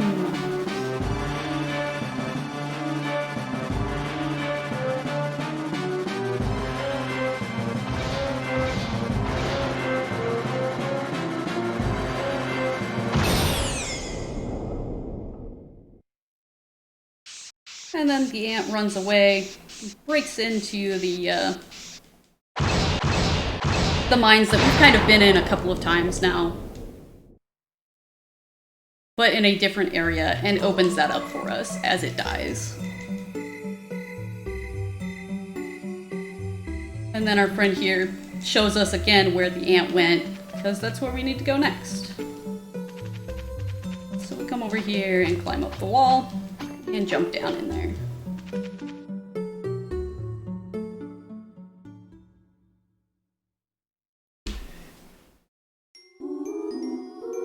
So there's the ant that's dead and some poison. Thankfully, we have the wind scroll so we can get through the poison.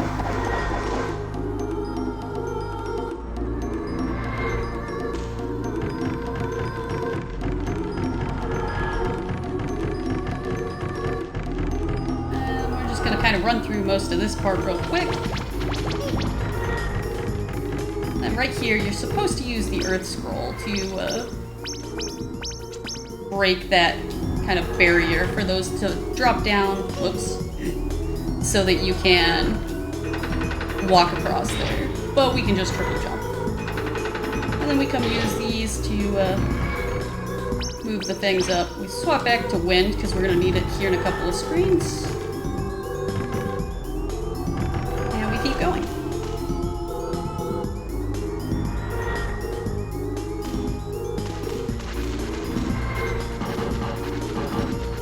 Alright, and up here we need to climb up here, so we just kind of double jump back and forth to get, oops, up.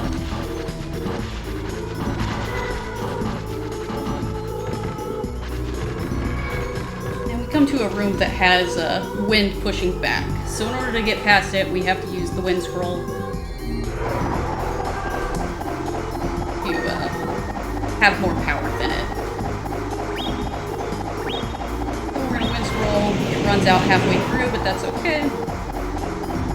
We keep going, and then we're gonna run into a hopper, and we're actually, I don't know why I swapped away. We're gonna mess that up.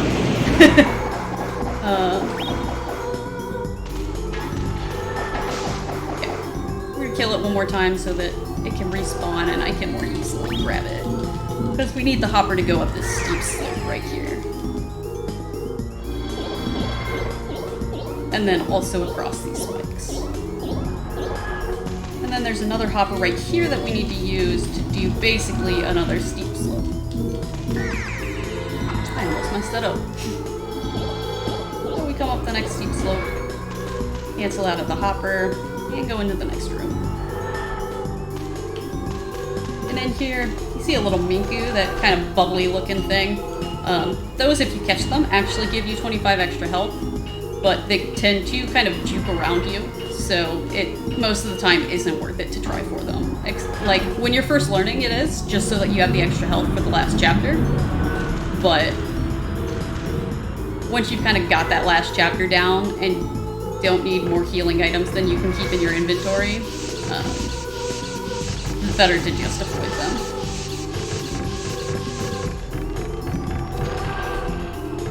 Come run through another room with some more ants.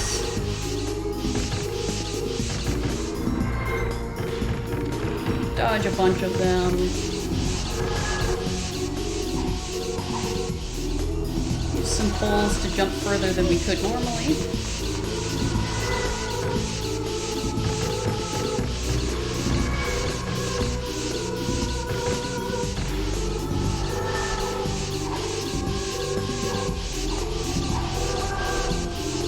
And keep jumping through.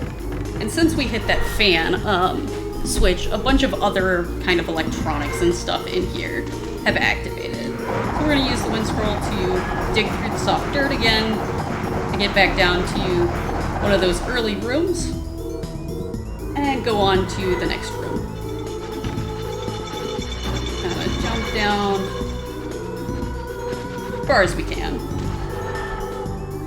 And then here we are actually intentionally going to get poisoned.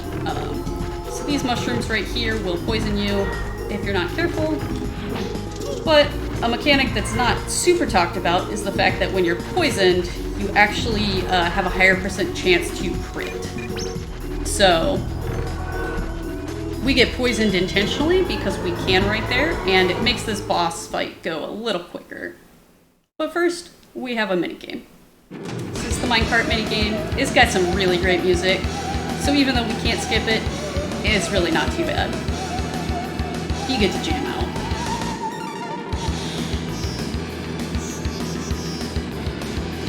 Throughout it, there's going to be some bugs that fly at you, some rocks that you have to avoid, and some gates that close on you that you have to avoid as well. And there's 5 different positions that you can move to and that things can come at you from. So you just kind of dodge through. You have a total of 4 hits. And there's a couple of different checkpoints throughout, so it's honestly a really easy minigame in comparison to some of the other minigames that we've skipped. And this is the first checkpoint, so if I got hit 4 times after this point, I would just start right back here.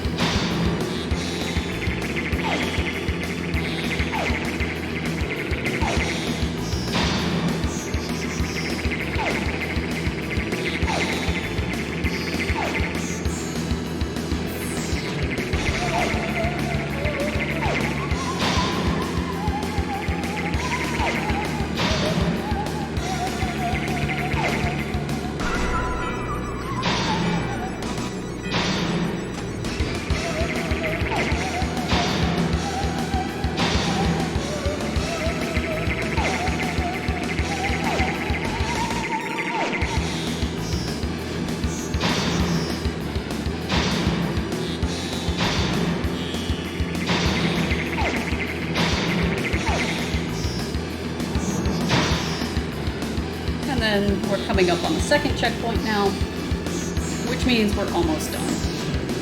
This section is a little bit harder than the others, but still not too bad.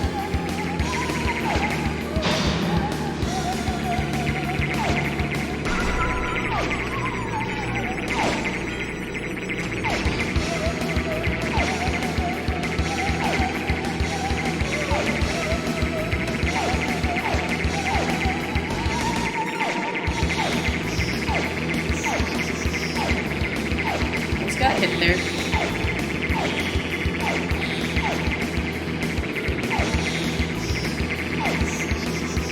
So it moves a little bit quicker, but the pattern is always the same in each section. So once you've done it a couple of times, you kind of know where things are for the most part. And you can dodge stuff more easily.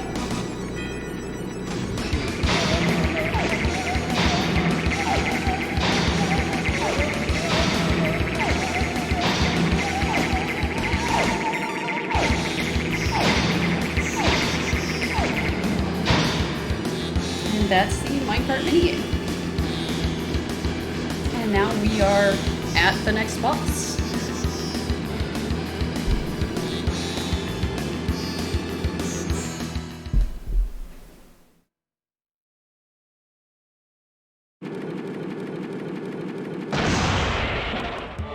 I'm just gonna grab some health here just so that I start at the full health. When you're poisoned, you move slow, so we like to use the wind scroll just because it gets us there faster, and also if you move while you have while you're charging Lumina, it actually moves at the same speed as it normally would when you're charging Lumina, which is slower than when you're running, but faster than you walking. So here we have Queen Ant. We are going to abuse some things, like you're not supposed to attack her there. You're supposed to dodge that claw attack, and then she puts her head down so that you can actually attack her.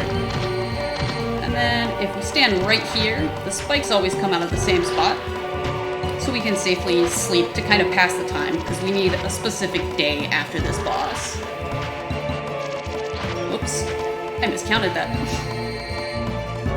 Now she's gonna do her attack again. Kill some more of these. This upgrades our sword level, which is something that I haven't really talked about. The higher your sword damage, or your sword level is, the more damage you do. So that second phase, she grabs us. You can dodge it, but it's faster to just grab it. Let her grab you and break out. And then we need the wind to go through the poison here, as well as to deal with her, like, yelling or whatever, and pushing us back.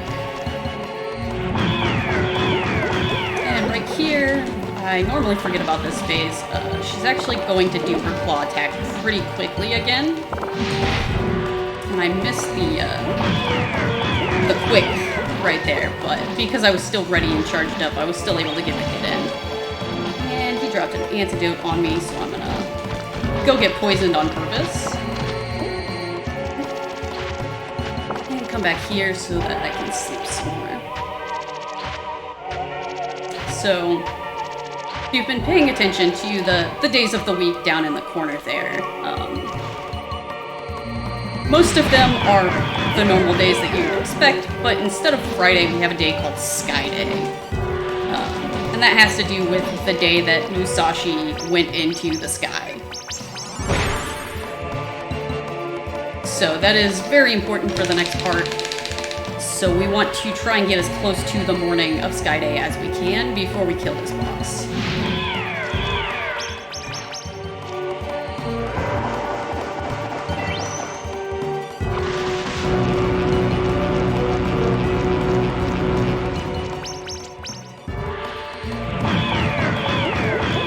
Some good crits in there. That's nice. And there's a sword level up, which is good too. I forgot about the quick attack. I'm just gonna do a Lumina swing so I can at least get some damage.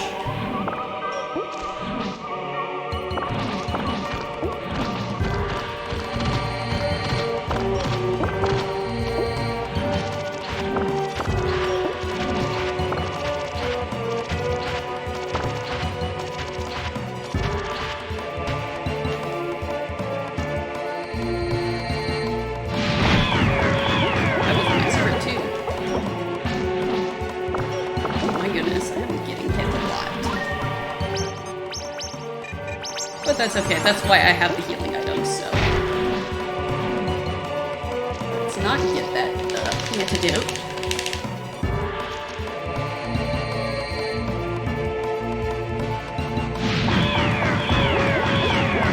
Yeah, so if you're doing everything correctly and you get lucky, that would actually have been the last hit. But since I did miss that one phase, I'm getting another spike phase, which is fine.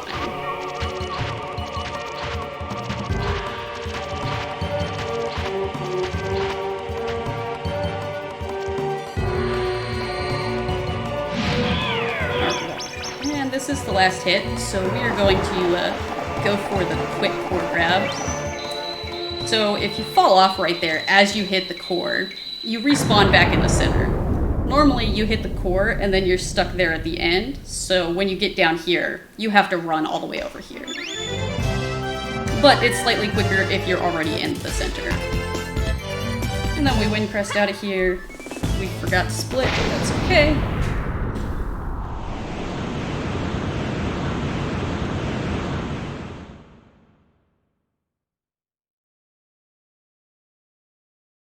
And now we are in chapter 6, the last chapter. So here, John comes and finds us kind of dead in the forest. And the dog that we didn't save, but should have saved earlier, Leno, also comes with him. He gives us the note and the calendar that is how you figure out that you need Sky Day. So, now we know that we need Sky Day. It's only Wednesday, so we're gonna come back to the village, and we're gonna go sleep.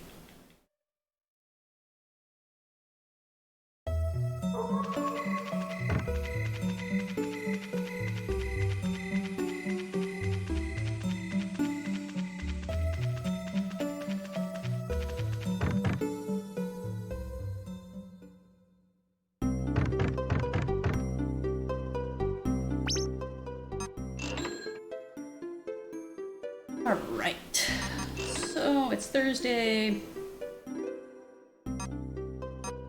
You did, but it's okay because the VOD will exist so that you can watch it. 22, yeah, we're just gonna go ahead and sleep the 8. Alright, so now we're gonna come do what's called Monster Jump. And because we skipped a bunch of stuff at the beginning, we don't actually have the ability to activate Earth Crests, which you're supposed to use to get up here.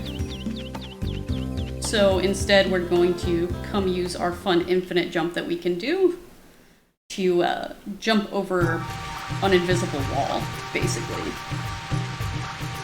So we're gonna come back over this way like we're going to Steamwood. Normally you would jump across some pipes to get to where the Earth Crest is. But instead we're gonna climb up here, And start our infinite jump. If I could hit pause. Missed the pause button, so...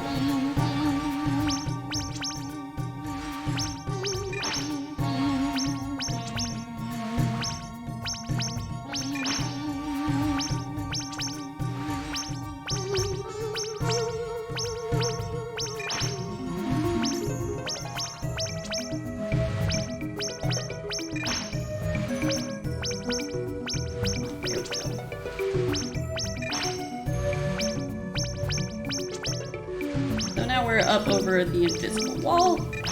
We have to keep doing that infinite jump because if we fall here, it actually doesn't know what to do with us and puts us back at the start of the area. But now we're up on top of the cliff we need to so that we can use the wind crest. That feels like fake gold, but that's okay. So now we get to go to the little, like, sky palace-y thing so that we can get the sky scroll, which is the final of our abilities.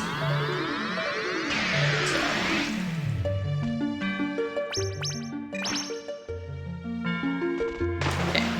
Normally you can double or triple jump onto that one so that you're around. World record for this is an hour 59 something. Not sure the seconds. I think I'm currently like 8th on the leaderboards. I don't know why I just, okay, well, there we go. So we use the Earth Scroll to hit these buttons down, which opens up the door for us to go up higher. We're gonna use the Water Scroll to run up safely to said door.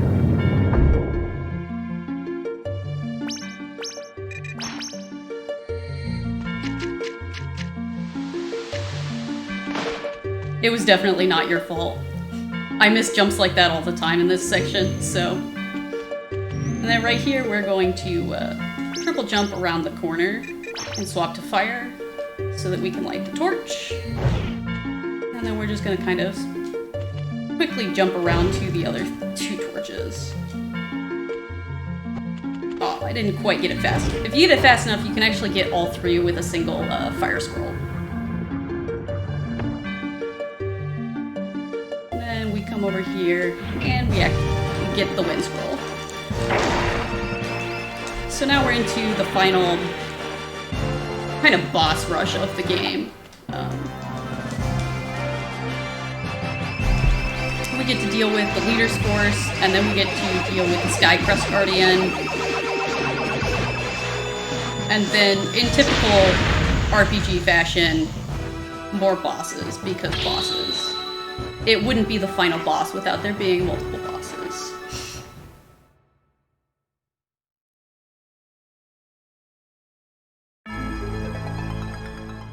Skip another cutscene where we, like,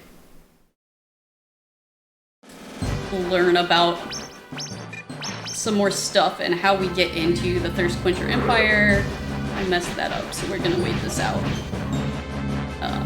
If you're quick about things, you can actually get through both of these little passages with a single Sky Scroll.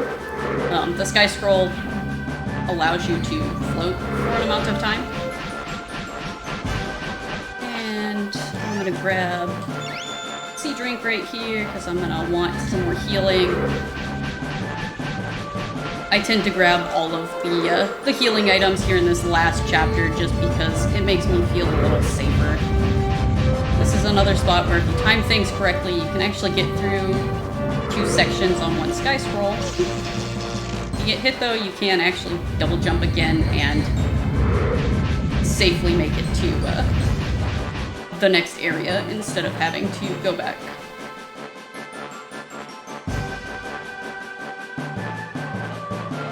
We're gonna grab one more healing item.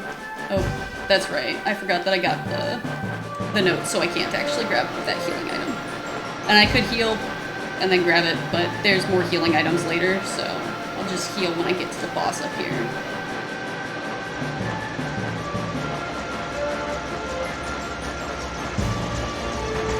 That's okay. Thought I was gonna get hit by those spikes. Use our sky scroll to flip through these spikes. And I'm actually just gonna use the sky scroll right here to flip through a lot of this. Try not to fall. Right there, those are like holes in the floor that you can actually fall through, which is not fun. Alright, and now we're going to heal up.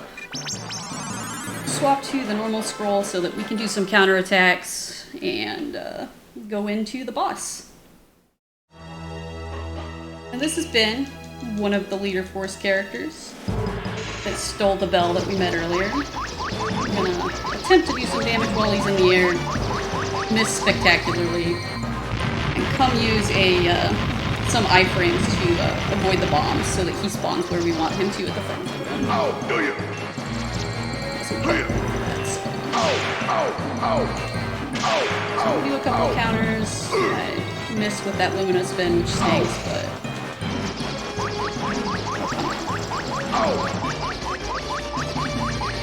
So whenever you do the Lumina spin, you have a few frames of invincibility. So I did not time that correctly. If you time it correctly, you don't take damage from the bombs. Ow, do you? Do you? Ow, ow, ow. Ow, ow, ow. Oh my gosh. Ow, ow. Ow. Alright, one more phase attempt. That's okay.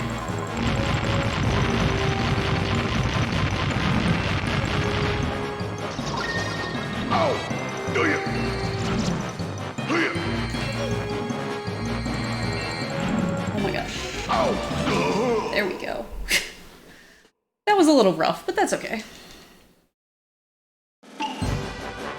Alright, and now we have like a little maze thing where we have to use all of the different scrolls to get through it. Gonna do a safety save. This final chapter can be a little rough, so I tend to still save in between each of the bosses when I can.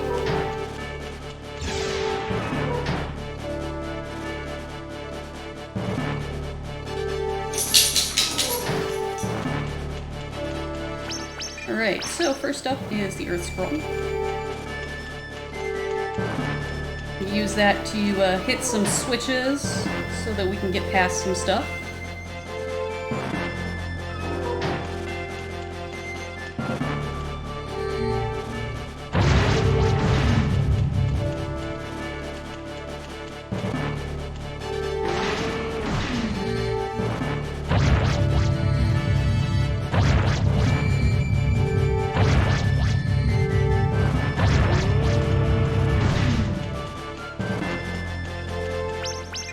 Swap to the Sky Scroll so that we can float across some spikes.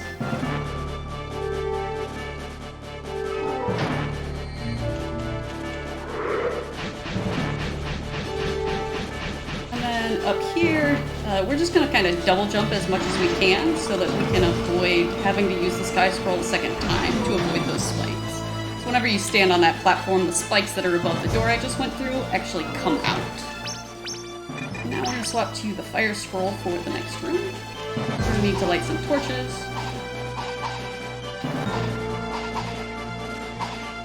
And a lot of this little maze thing, if you mess things up, it sends you back to the start, which is frustrating. So, took those pulls a little bit more carefully, so I didn't have to go back. So, light the torches. I'm going to miss this skip. If you run fast enough, you can do a skip that allows you to kind of jump into the elevator here without taking damage.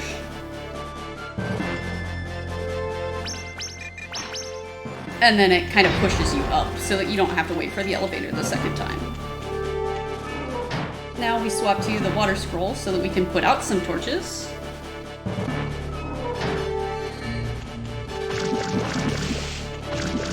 I put out the wrong torch just then. So we that one isn't too bad either. You try to put out the back one and then come back for the front one so that you can easily get down into this little cubby. Now we're swapping to the wind scroll for my least favorite part of the entire game. You have to use the wind scroll because there's strong wind. Okay. But also jump at just the right time so that you get all the way across. And once again, it sends you all the way back to the beginning, and that's almost the end of this little maze section, so pretty big time loss if you miss it. And we use the sky scroll to float over some more spikes, and float over another set of spikes, and then some water. And then we're going to swap back to normal and go ahead and heal again. We are in the next boss room. And this is Ed, another member of the Leader's Force. He's trying to kill you so he can get, like, a promotion, but, you know, we kill him instead. This fight's a little frustrating because there's some RNG to it. So that first set of spikes is double jumpable. You can double jump and then use water. Yeah, sorry, the last ones. You could double jump and then use the water scroll, but that requires menuing, so. For the second part, he has 4 different locations that he can jump to. And the bottom 2 are the easiest to get all of the hits that you can in on him. The top left one is possible, but it's less easy to do. And if you just kind of run into this corner or the bottom right corner, that fire attack doesn't hit you for some reason. So instead of having to jump over it a bunch, you can just kind of run into a corner.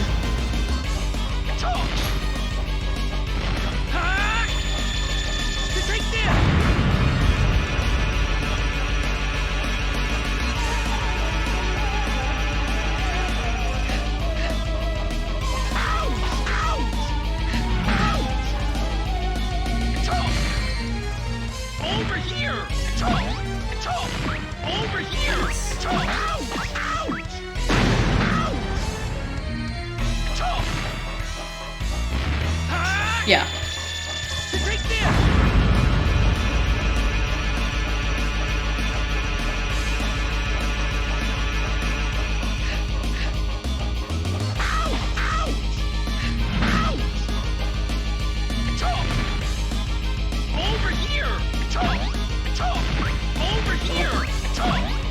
I'm just gonna do that so that I don't get hit, because the fireball does a decent amount of damage, and I'd rather play it safe.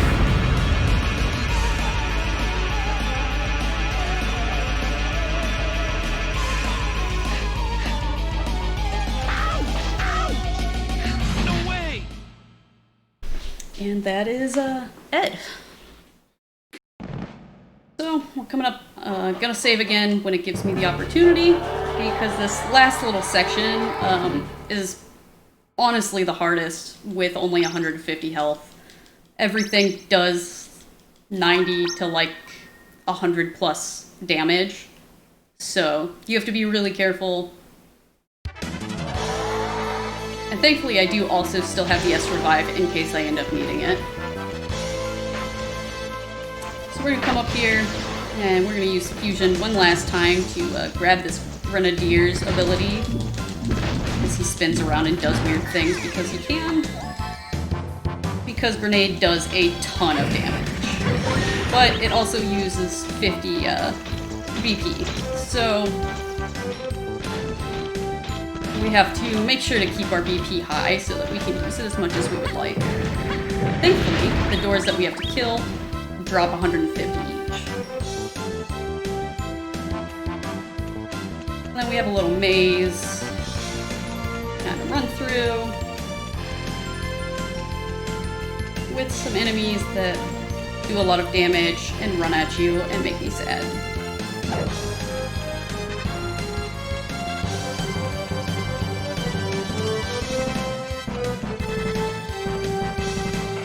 And grab a healing item real quick right here.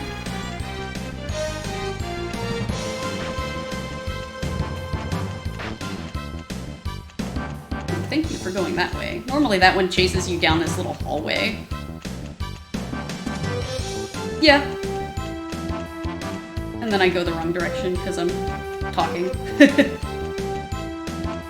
Yeah, there's a lot of Zelda inspirations in this game.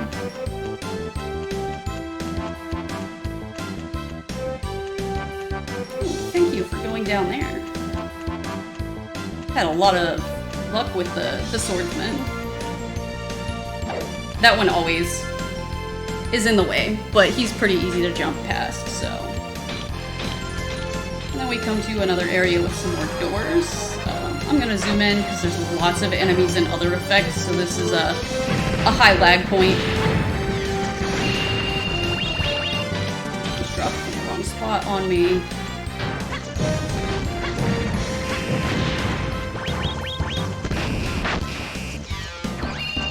Lots of little, like, tracking lasers that you just kind of avoid.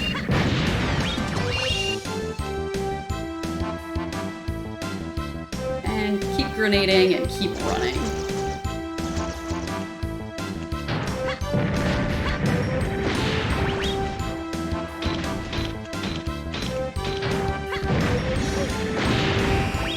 That's not what I wanted.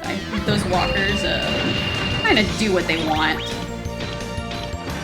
They chase you and throw fire, and it's no fun. And we have to kill 2 of them up here, so. We come break this fountain, dodge some lasers, kill these guys as they come up here.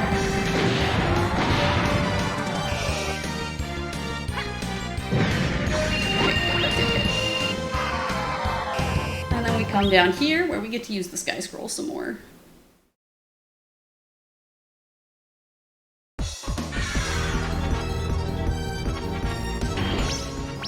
And where we zoom in once again. Okay. If you get hit, it like knocks out the Sky Scroll, so normally I'm able to make it over here without getting hit, which makes the timing a little better for this section. And up here, we are going to try and do a little door clip if we can, when the walker comes over here. Jump up, nice. Jump up and the walker pushes us through the door similar to the red-eye door in Frost Palace. And then I'm gonna grab some BP because it's right there. Zoom in because this room is extra laggy.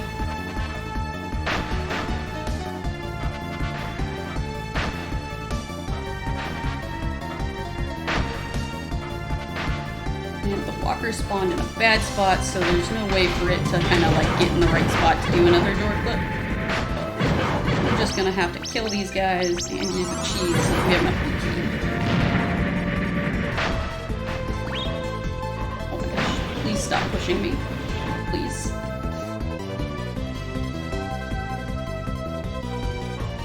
You just kind of run left to dodge things.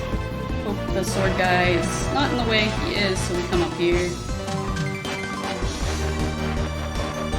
The mini boss only takes 2 grenade hits once he's activated, and then he gives us some more BP, which is nice, and some HP as well.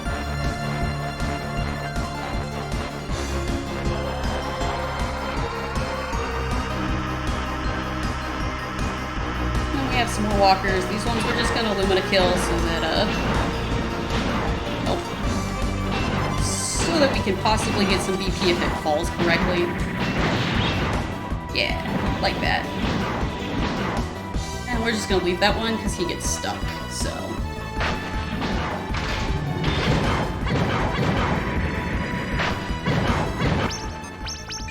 Some more cheese because there's nothing that will let us jump through there.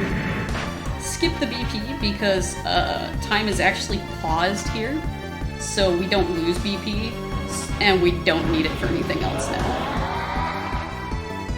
And now we come to my favorite boss, Topo. Do a little bit of a DDR here with her. I'm gonna actually real quick pull up my notes because I have bad memory. I'm leader. And she does the same pattern every time, so thankfully I can keep my notes and not mess this up.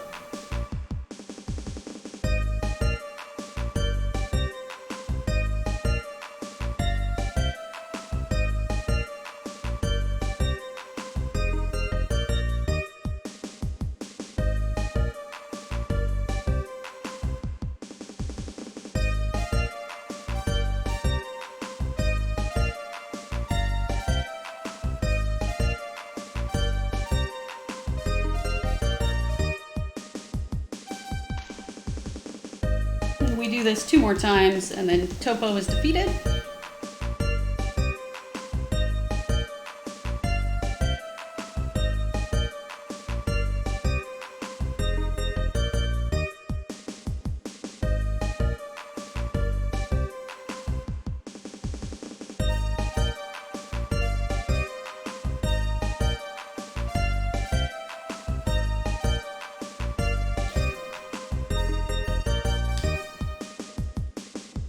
And one last time.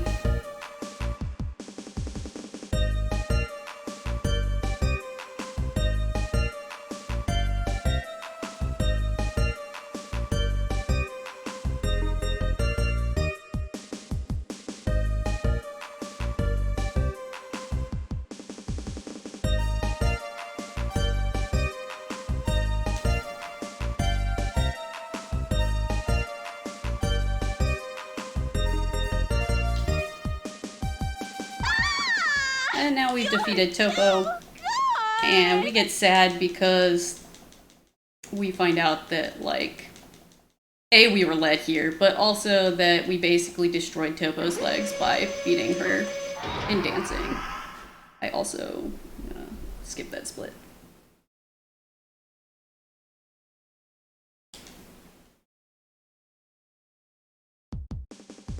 And we've got 2 more healing items we can grab here real quick before the final boss rush. We also have 1 last opportunity to save,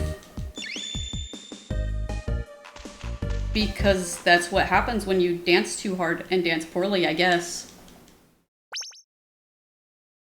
So this is the last opportunity that we actually have to save. Oh, that's not what I wanted. But thankfully after this, any time that we die, there's like checkpoints, so. Hey, that's Princess! Musashi! Nice, fun little, not skippable Capricola, you text loser! Where section. are you taking her? And then we climb up the spiral.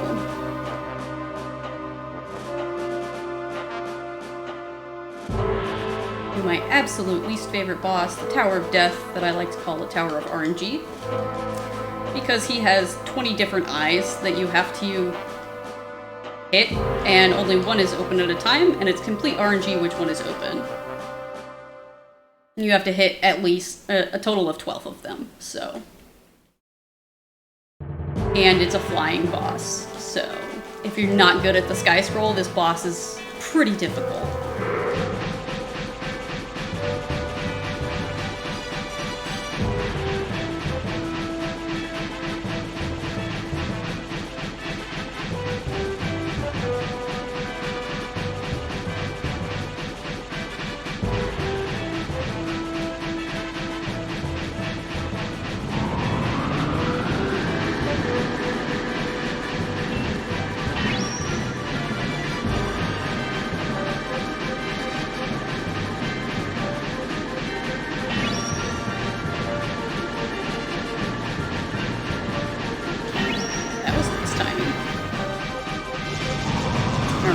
So this one, thankfully, they can actually only be on 2 of the 5 layers. So we just kind of have to float here in the middle and wait for them to come to us. They are being extremely kind to me today.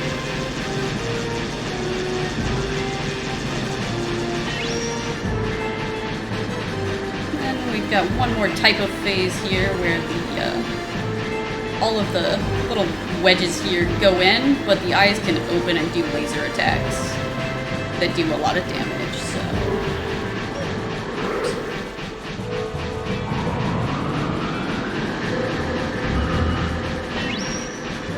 Some more good luck.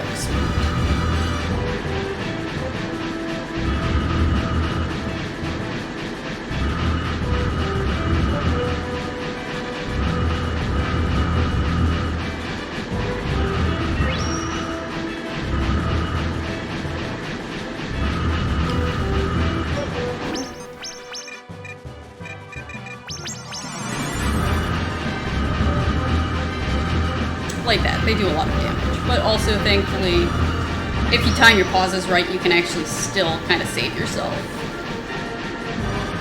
Alright, so now we go back to that first phase for a second.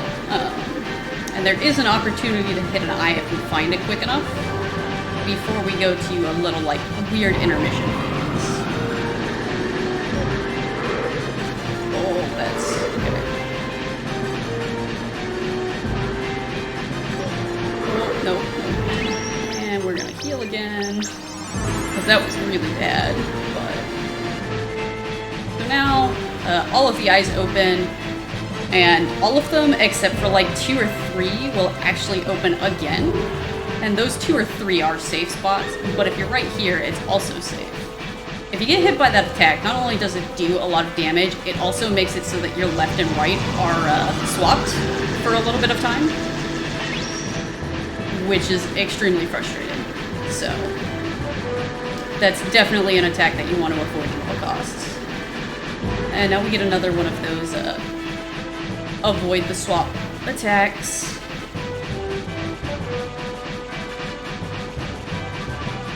So here, this eye is safe, which is what you're supposed to be looking for when you do it casually. And then we have one last of that kind of phase 3 where the eyes open and laser beam us. And we are done. And that is the Tower of RNG. And brings us to our first little, like, checkpoint. Now, if we die after the next one, then it kind of starts us after some of the text that we're about to do.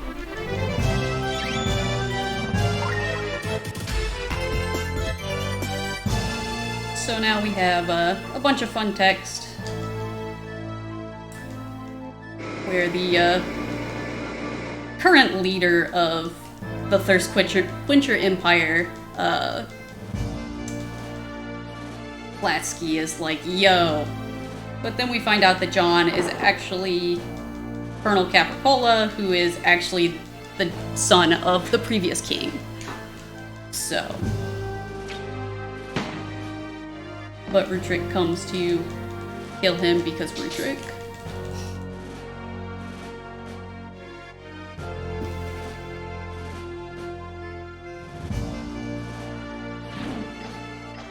And we give Flatsky Lumina because we're dumb, but we want to save the princess.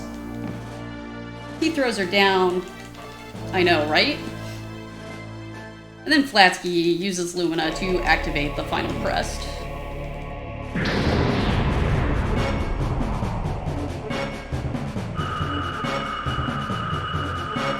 Oh no! The final crest unleashes the final boss. Because the Musashi of legend had imprisoned him inside of the Sword of Lumina. So what we thought was a good thing was not. So we have this giant Lumina.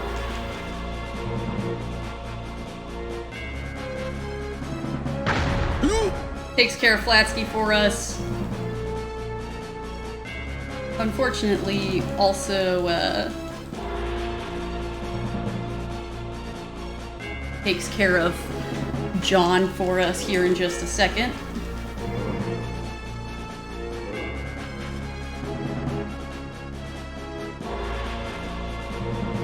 But Musashi and the princess run away after Lumina decides it likes Musashi better than just not being anywhere.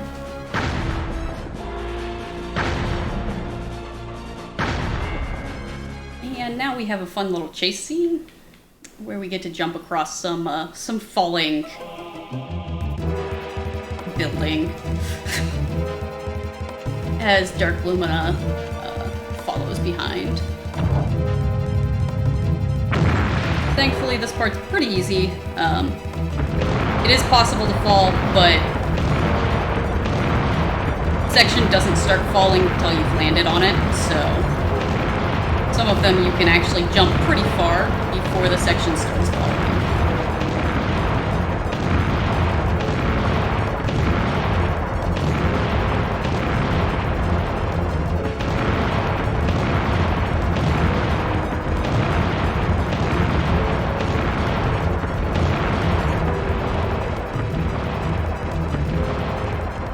Kojiro's here because Kojiro. And the princess gets caught by Kojiro because the princess. Princess, watch out! What? But then Dark Lumina absorbs Kojiro and becomes perfect for himself because he can.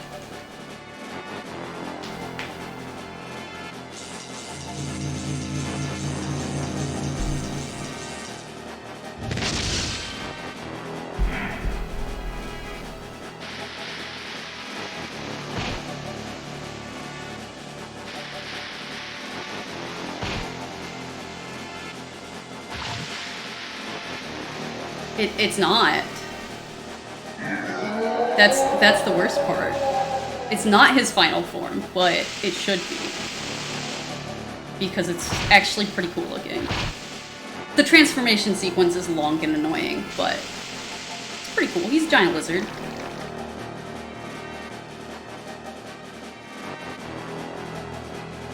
And now we get to run away from him again in what is like the laggiest portion of the game. And unfortunately, there's nothing that we can do about the lag. I mean, it could be. It's not, but it does look similar to King K. Rool as well. Okay, we're good. If you fall down here, it just starts you back at the start of this climb. But even if you zoom in, it doesn't really help the lag here, so you just kind of have to keep jumping and get used to where the lag comes.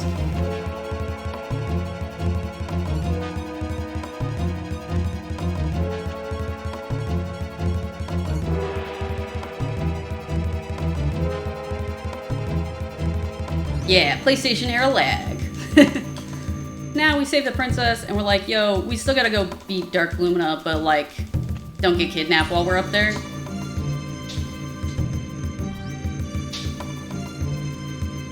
So we get to go fight Dark Lumina 2.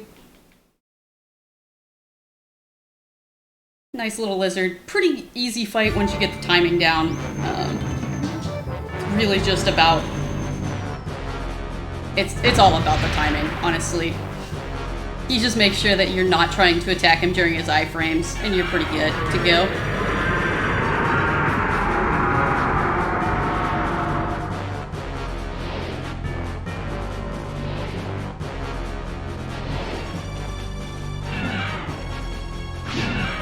So we hit him 4 or 5 times until his thing turns red, and then he either does this jump attack, or he does some fire at us. Jump attack, we just sky scroll over. The fire, if you actually stand up under him. I jumped too early and got hit. Hopefully I don't fall off. Because yeah, he just kind of throws you and you have to get back up. He also has a tail swing that he can do. Yeah, so the fire, you just stand up underneath him and the fire can't hit you. And then you hit his...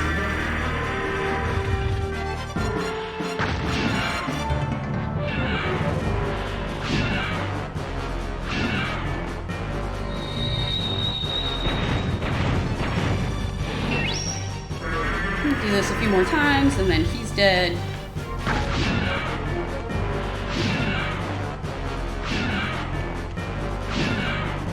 Speedrun strats make this boss so easy. So that's fair, but it's just about number of hits.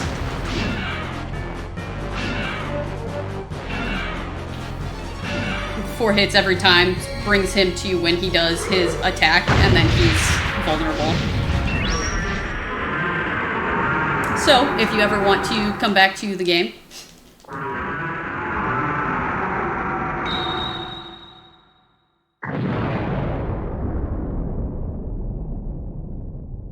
and now we come to his actual final form, Dark Lumina 3. And this fight is actually really difficult if you don't know what's going on. You have to use fusion. And there's really nothing that would make you think that you should use fusion. So basically wait through an attack cycle until he turns white again, and then you use fusion to attack him.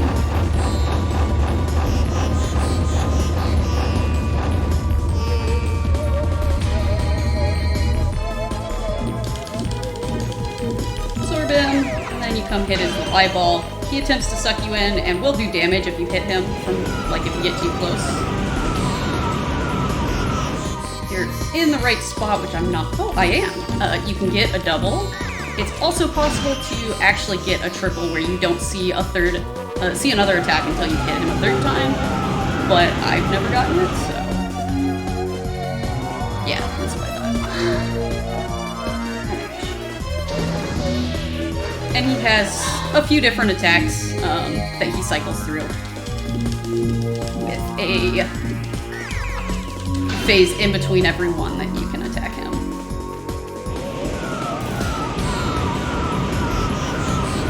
And he tends to try and go back to the center, so if you just stay between him and the center of the stage, you can almost always hit him. Bummer. So this attack he uses wind, and you just kind of have to use the wind scroll. You can kind of avoid it, but it's easier to just use the wind scroll.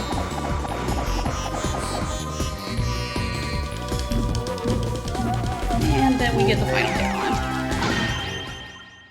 And that is Brave Fencer Musashi. And now, since it's my stream, I like to sit through the credits so that I can see what my in-game time is. 5 minutes slower than my PB, but still a really good time in comparison to where I've been, so.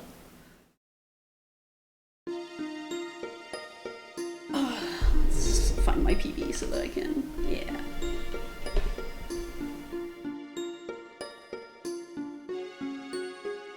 Yeah, I mean, I saved a decent amount in a few different places. Having to do L jump a few times kind of really killed that, but.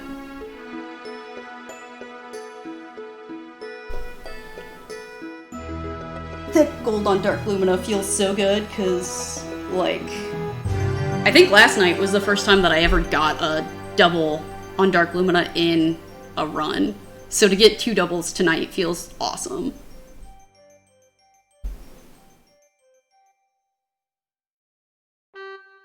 Now we have a fun scene with the princess when her parents come home.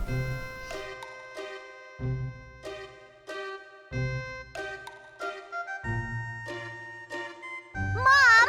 Dad! It's all your fault! It's all because you went on vacation and, left me all alone! There, my child, you're correct. It is all my fault. I'm awfully sorry. But you didn't have to destroy the castle, dear. From now on, we will tell you before we take a vacation. As long as you're sorry. Huh? No, that's not what I mean. Don't get so upset, my child. By the way, who is that little person over there? Oh, him? He saved my life. Saved your life? No, I didn't quite get the triple. You I do missed mean it that something and had to happened do while we were away. deal with the wind attack. Nothing happened? Right, Ribson? Yes, You want to come be on camera, other Mr. than the Puppy? princess's party, Huh? it Come doth be very be on camera? peaceful every No, day. you're gonna hide your face. You don't want to be on camera tonight. Okay. Princess, I'm gonna go return this. Back in a flash. All right, Musashi. Be careful. You want to come be on That's camera? Lumina, the sword of luminescence. Oh, gracious me! Puppy boops for And everyone. the name Musashi. You cannot be. I'm the legendary brave fencer Musashi. How's it going, old man? He's so rude. And then we have the credits. They've got some awesome concept art type stuff throughout the credits, which is really cool to see.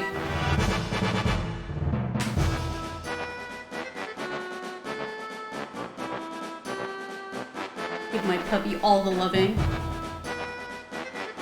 Yeah. Yeah, the Sir Little Turd line is pretty good too, and sad that we actually missed that. There's quite a few decent lines that we miss, which is quite the shame, but...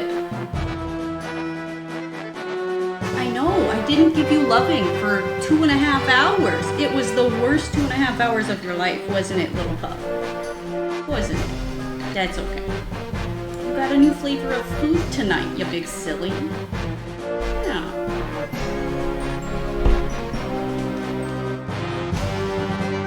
Well, thank you for the kiss. What? You wanna go outside? Yeah? Alright, I'll be right back real quick while the credits roll. I'm gonna let him out.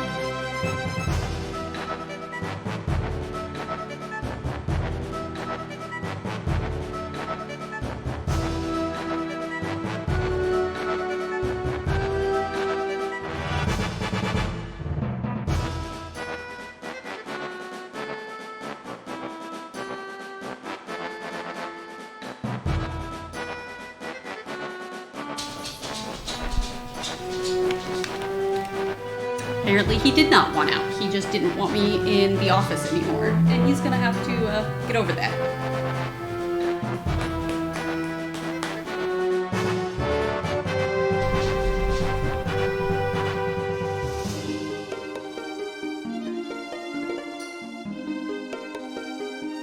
So this artwork, you actually don't get to see the reasoning for it, but as I mentioned earlier, one of the times that you save the princess is actually Tobo, and you find out because you see her tail. And you're like, what? Princess doesn't have a tail.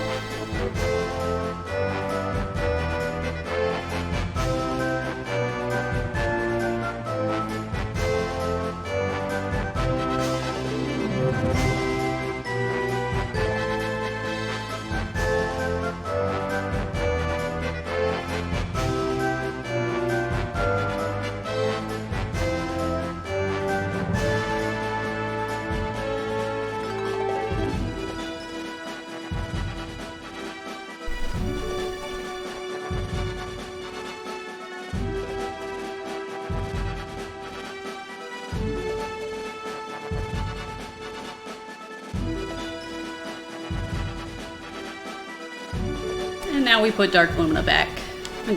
I guess regular Lumina, since we defeated Dark Lumina. Or absorbed him? I don't really know, actually. I guess maybe we just locked him back up in the sword, the same way Musashi previously did, because we used fusion to destroy him.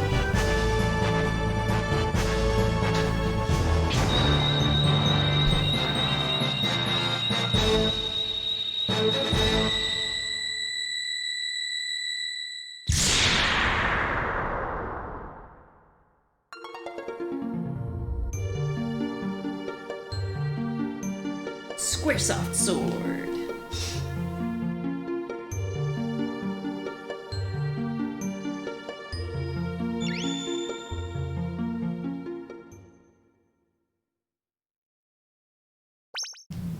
And save so we can see my in-game time. 2:12, that's not too bad. That's 4 minutes slower than my PB